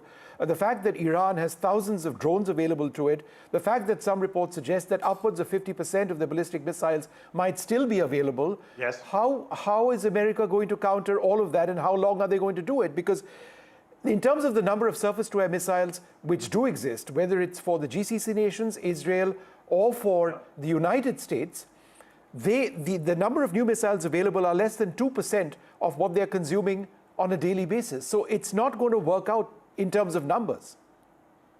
Yeah, you mentioned the GCC nations. Not only are they running out of their interceptors, and their interceptors cost, what, 10, 15, 20 times the cost of one Iranian drone, but also, I don't know if you've seen the news, but the UAE are now saying to the United States, apparently, you need to fund us. You need to fund our economy. We're in this war because of you. And I think a lot of Gulf countries will be making that demand soon. But ultimately, Vishu, the question is not who has more rockets, who can survive longer under rocket fire. The question is, who is more committed to surviving this struggle? And clearly that is the Iranian government. Donald Trump is not committed to anything. This is a man who has the attention span of a goldfish. The fact that he's still involved in this war is remarkable in and of itself. I would have thought he would have given up by now. He does not people say Donald Trump doesn't like war. Not true. He likes war. He likes short, sharp wars that he wins quickly, like Venezuela. You go in, you take out Maduro, big bangs, you get to show off on TV. That's what he thought Iran would be. He didn't expect a protracted conflict in the Middle East. He's always claimed to be opposed to quagmires in the Middle East, to the Iraq war, etc. I mean, he lied, he supported the Iraq war, but he's always claimed to be opposed to such interventions. And here we are in a war that is no signs of finishing anytime soon. The Iranians have refused to roll over. He's been pissed off about that. He's been shocked about that. The Wall Street Journal reported over the weekend that he's so erratic that he goes from obsessing over Iran to talking about his ballroom in the same meetings. He can't keep his focus. This is a man-child in charge of the world's largest military superpower, and that's the wrong person to be in charge in a war. Yeah. Do you believe that the eventual outcome of this war, and let's hope we get to that outcome sooner than later, will see a situation broadly similar to what it was before the war began? In other words, great hostility between Iran and Israel, no regime change, and I think that's taken for granted. The continued existence of Iranian proxies, the Houthis, for example, which would continue to threaten Israel, besides others in the region. I think, yes, I think we're going to look at a similar situation as you outlined, but it's going to be worse, right? Because whatever the outcome of this war, Iran will have much more control over the Strait of Hormuz. Not only will it have much more control over the Strait of Hormuz, there's been an almost tacit acceptance by the United States and some parts of the world that Iran will have control over the Strait of Hormuz. I mean, at one point, Donald Trump was saying, us and the Iranians will share the tolls that come out of the Strait of Hormuz. Which, just by saying that, he automatically accepted some Iranian control over the strait, which technically under international law they don't have. But here you have America. Donald Trump sees dollar signs and says, oh, we'll share the revenue from the ships that go through the Strait of Hormuz. Donald Trump is an old-fashioned imperialist. He wants revenue from Venezuela. He wants revenue from Iran. He sees revenue from the Strait of Hormuz. But that gives Iran much greater strength than it had before this conflict began. And the greatest strength Iran has is that after this conflict, if there's an end to the conflict anytime soon, you will see that America is much weakened in the world diplomatically. The rest of the world has seen that the United States is both a rogue nation, potentially a genocidal nation that is willing to threaten the end of civilization of one major country. You've seen European countries not happy about this war, not just not happy, but then attacked by Donald Trump. Again, to go back to the Wall Street Journal, he makes fun of Emmanuel Macron in private, makes fun of his name and the way he talks. He's publicly attacked the British Prime Minister, America's closest ally. And of course, the Gulf countries will be thinking long term, should we really be in bed with the Americans and, in the case of the UAE, with Israel? Or should we start looking at China and Russia as better allies because the Americans didn't come to help us when we needed them? The war has also showed a huge vulnerability of oil and gas facilities across the region. That impacts everybody on a direct basis. So, whichever way this war goes, what are the long-term implications of this to the world's economy? I mean, how is that going to ever be resolved? Because Iran can, can attack these oil facilities very easily with drones. There's just no distance. What the Americans and the Israelis did is that they showed the world the impact Iran can have. It was always theoretical, right? Yes. Until this point, it was always, if there is a war, Iran may do this. They may close the Strait of Hormuz. They may attack the Gulf. Well, we've had the war, and they've done it. It's been done. And now I don't think you could put that genie back in the bottle. For example, take the Gulf countries, place where many Western companies were invested in, had headquarters in, had offices in. They've all pulled out. If you're a major Western company, do you go back into the UAE or Qatar knowing that Iran could restart a war anytime, knowing that Israel could restart a war at any time? Basically, that whole image of the Gulf as this peaceful, safe, secure, only upside investment has now gone forever. As I say, the relationship between Europe and the US could be damaged forever, or at least for the foreseeable future. And as for the economy, we're heading back to $100 a barrel of oil again this morning, given we're nowhere close to a peace deal. And the damage that Iran has done to infrastructure, for example, the natural gas plant in Qatar, people are talking about 4, 5, 6, 7 years till those things are back to 100%. So even if the war ends tomorrow morning, which it won't, the infrastructure damage will take many years to recover. How do you see Pakistan's role as a mediator in this conflict? Will this equation between the Field Marshal and the Prime Minister and Donald Trump reshape America's policies towards the subcontinent? I know there are lots of people here really wary about things. I have often said, and I've been hammered on the internet, that it doesn't really matter if it's Pakistan or Peru. The goal has to be peace. Agreed, well said. But I'm sure people are wary in India, and I think they were wary before this conflict. Let's just be clear: the Pakistanis got very close to Trump and sucked up to Trump much before this conflict. You had the Pakistani government set up a crypto fund that was giving money to Donald Trump's family financial company. Smart move. Many foreign governments have realized that the best way to get close to Trump is to bribe him or his family. I think the Pakistani government realized that. We saw Shehbaz Sharif at the Board of Peace meeting saying, we're going to give him another Nobel Peace nomination. Last year's no one listened to us. We will nominate him again. They know what buttons to push to get Donald Trump on board. I know that there was reporting last year that Narendra Modi, Donald Trump's old pal, previous best friend, upset him by refusing to nominate him for a Nobel Peace Prize. I mean, as I said earlier, Vishnu, we are governed by a man-child here in the US. In order to have a proper alliance with him, it's not about shared interest or shared values, it's about whether you suck up to him most. And the Pakistanis have done a good job of that, clearly. I think if these negotiations do produce a deal, he'll be even closer to the Field Marshal Munir, who I should remind your viewers is the first Pakistani general in history, I believe, to have a private one-to-one meeting with the President of the United States in the Oval Office. So they were already close before this meeting. If they pull off this miraculous deal, then yes, of course, they will be closer after. But I'm not sure they will pull off this miraculous deal. I don't think that Witkoff and Kushner are ever going to pull off a deal with the Iranian government. Iranians I speak to say they have no plans to ever make any kind of enduring deal with the American government, whether in Pakistan or anywhere else. But look, the goal should, of course, be peace, wherever these peace negotiations take place, whether they're in Islamabad, New Delhi, Oman, Geneva, Vienna, wherever. That hardly matters. But they take a long time, right? This idea that you can get a bunch of people in a hotel room or a conference room over a weekend and solve this, that's absurd. I will remind your viewers, Barack Obama spent several years negotiating the JCPOA. He involved the EU. He involved the Russian government. There were all-night sessions for weeks on end between Jawad Zarif and John Kerry, the Secretary of State at the time. You can't just do this deal in a few hours, as J.D. Vance wants to do. No, but then if it is going to take months or years, then where does this leave the rest of the world? Because there is no option about, getting in crude oil and gas through the Strait of Hormuz. I think there has to be a deal which in the short term deals with the Strait of Hormuz, which would be ironic because the Americans will sell that as a win. But as many people have pointed out, including myself, it was already open before the war. You're trying to reopen something that was already open before the war. You can't make a war goal something that happened during the war. That's absurd. But I've said this before, I'll say it again. Donald Trump is the master of presenting solutions to problems he created and then asking for praise for that solution. So I think that some deal will be spun as we got the Strait of Hormuz reopened, as if that's some big victory. And then they will carry on negotiations about the nuclear program. The Iranians are not going to accept any kind of deal on their enrichment overnight in Pakistan. It's just a non-starter. The idea that they would roll over now when they didn't roll over when they were led by more pragmatic leaders like Larijani and Khamenei, who are dead now. The idea that this IRGC or this Mujtaba Khamenei are going to roll over when they're under attack, no, absurd. You would have seen the agreement which has been arrived at between Lebanon and Israel, the talks which took place. Are you encouraged by the prospect of there being less violence in the region? I know you have a very nuanced position on Hezbollah and the violence and what Israel stands for and what Israel has done. But just from the standpoint of less lives lost, yes. You know, I mean, would you agree that this is welcome? Yeah, I'm pro-peace and pro-ceasefires. The problem is that there is one party in the region that does not adhere to ceasefires, and it's not Hezbollah. Hezbollah, for all its sins and crimes, between November 2024 and February of 2026, Vishu, just to be clear to your viewers in India, there was a ceasefire between Hezbollah and Israel, right? And in that period, people are not aware of this, according to UN peacekeepers, there is a UN group called UNIFIL on the ground in southern Lebanon. According to UN peacekeepers, they counted, alongside the Lebanese government, 15,400 violations of that ceasefire by Israel. 15,400. The majority of them, 10,000 from the air and then several thousand from the land. So Israel doesn't adhere to ceasefire. Same in Gaza. There's supposed to be a ceasefire in Gaza, remember? They've killed 700 Palestinians in Gaza since that ceasefire began 6 months ago. So, you know, there's a phrase in the Middle East that a lot of Arabs, and now I assume Iranians, use, which is in the Middle East, when it comes to Israel, ceasefire means that everyone ceases and Israel continues to fire. And that is what happens. So no, I'm not optimistic about peace in Lebanon. I suspect Israel will carry on bombing Lebanon.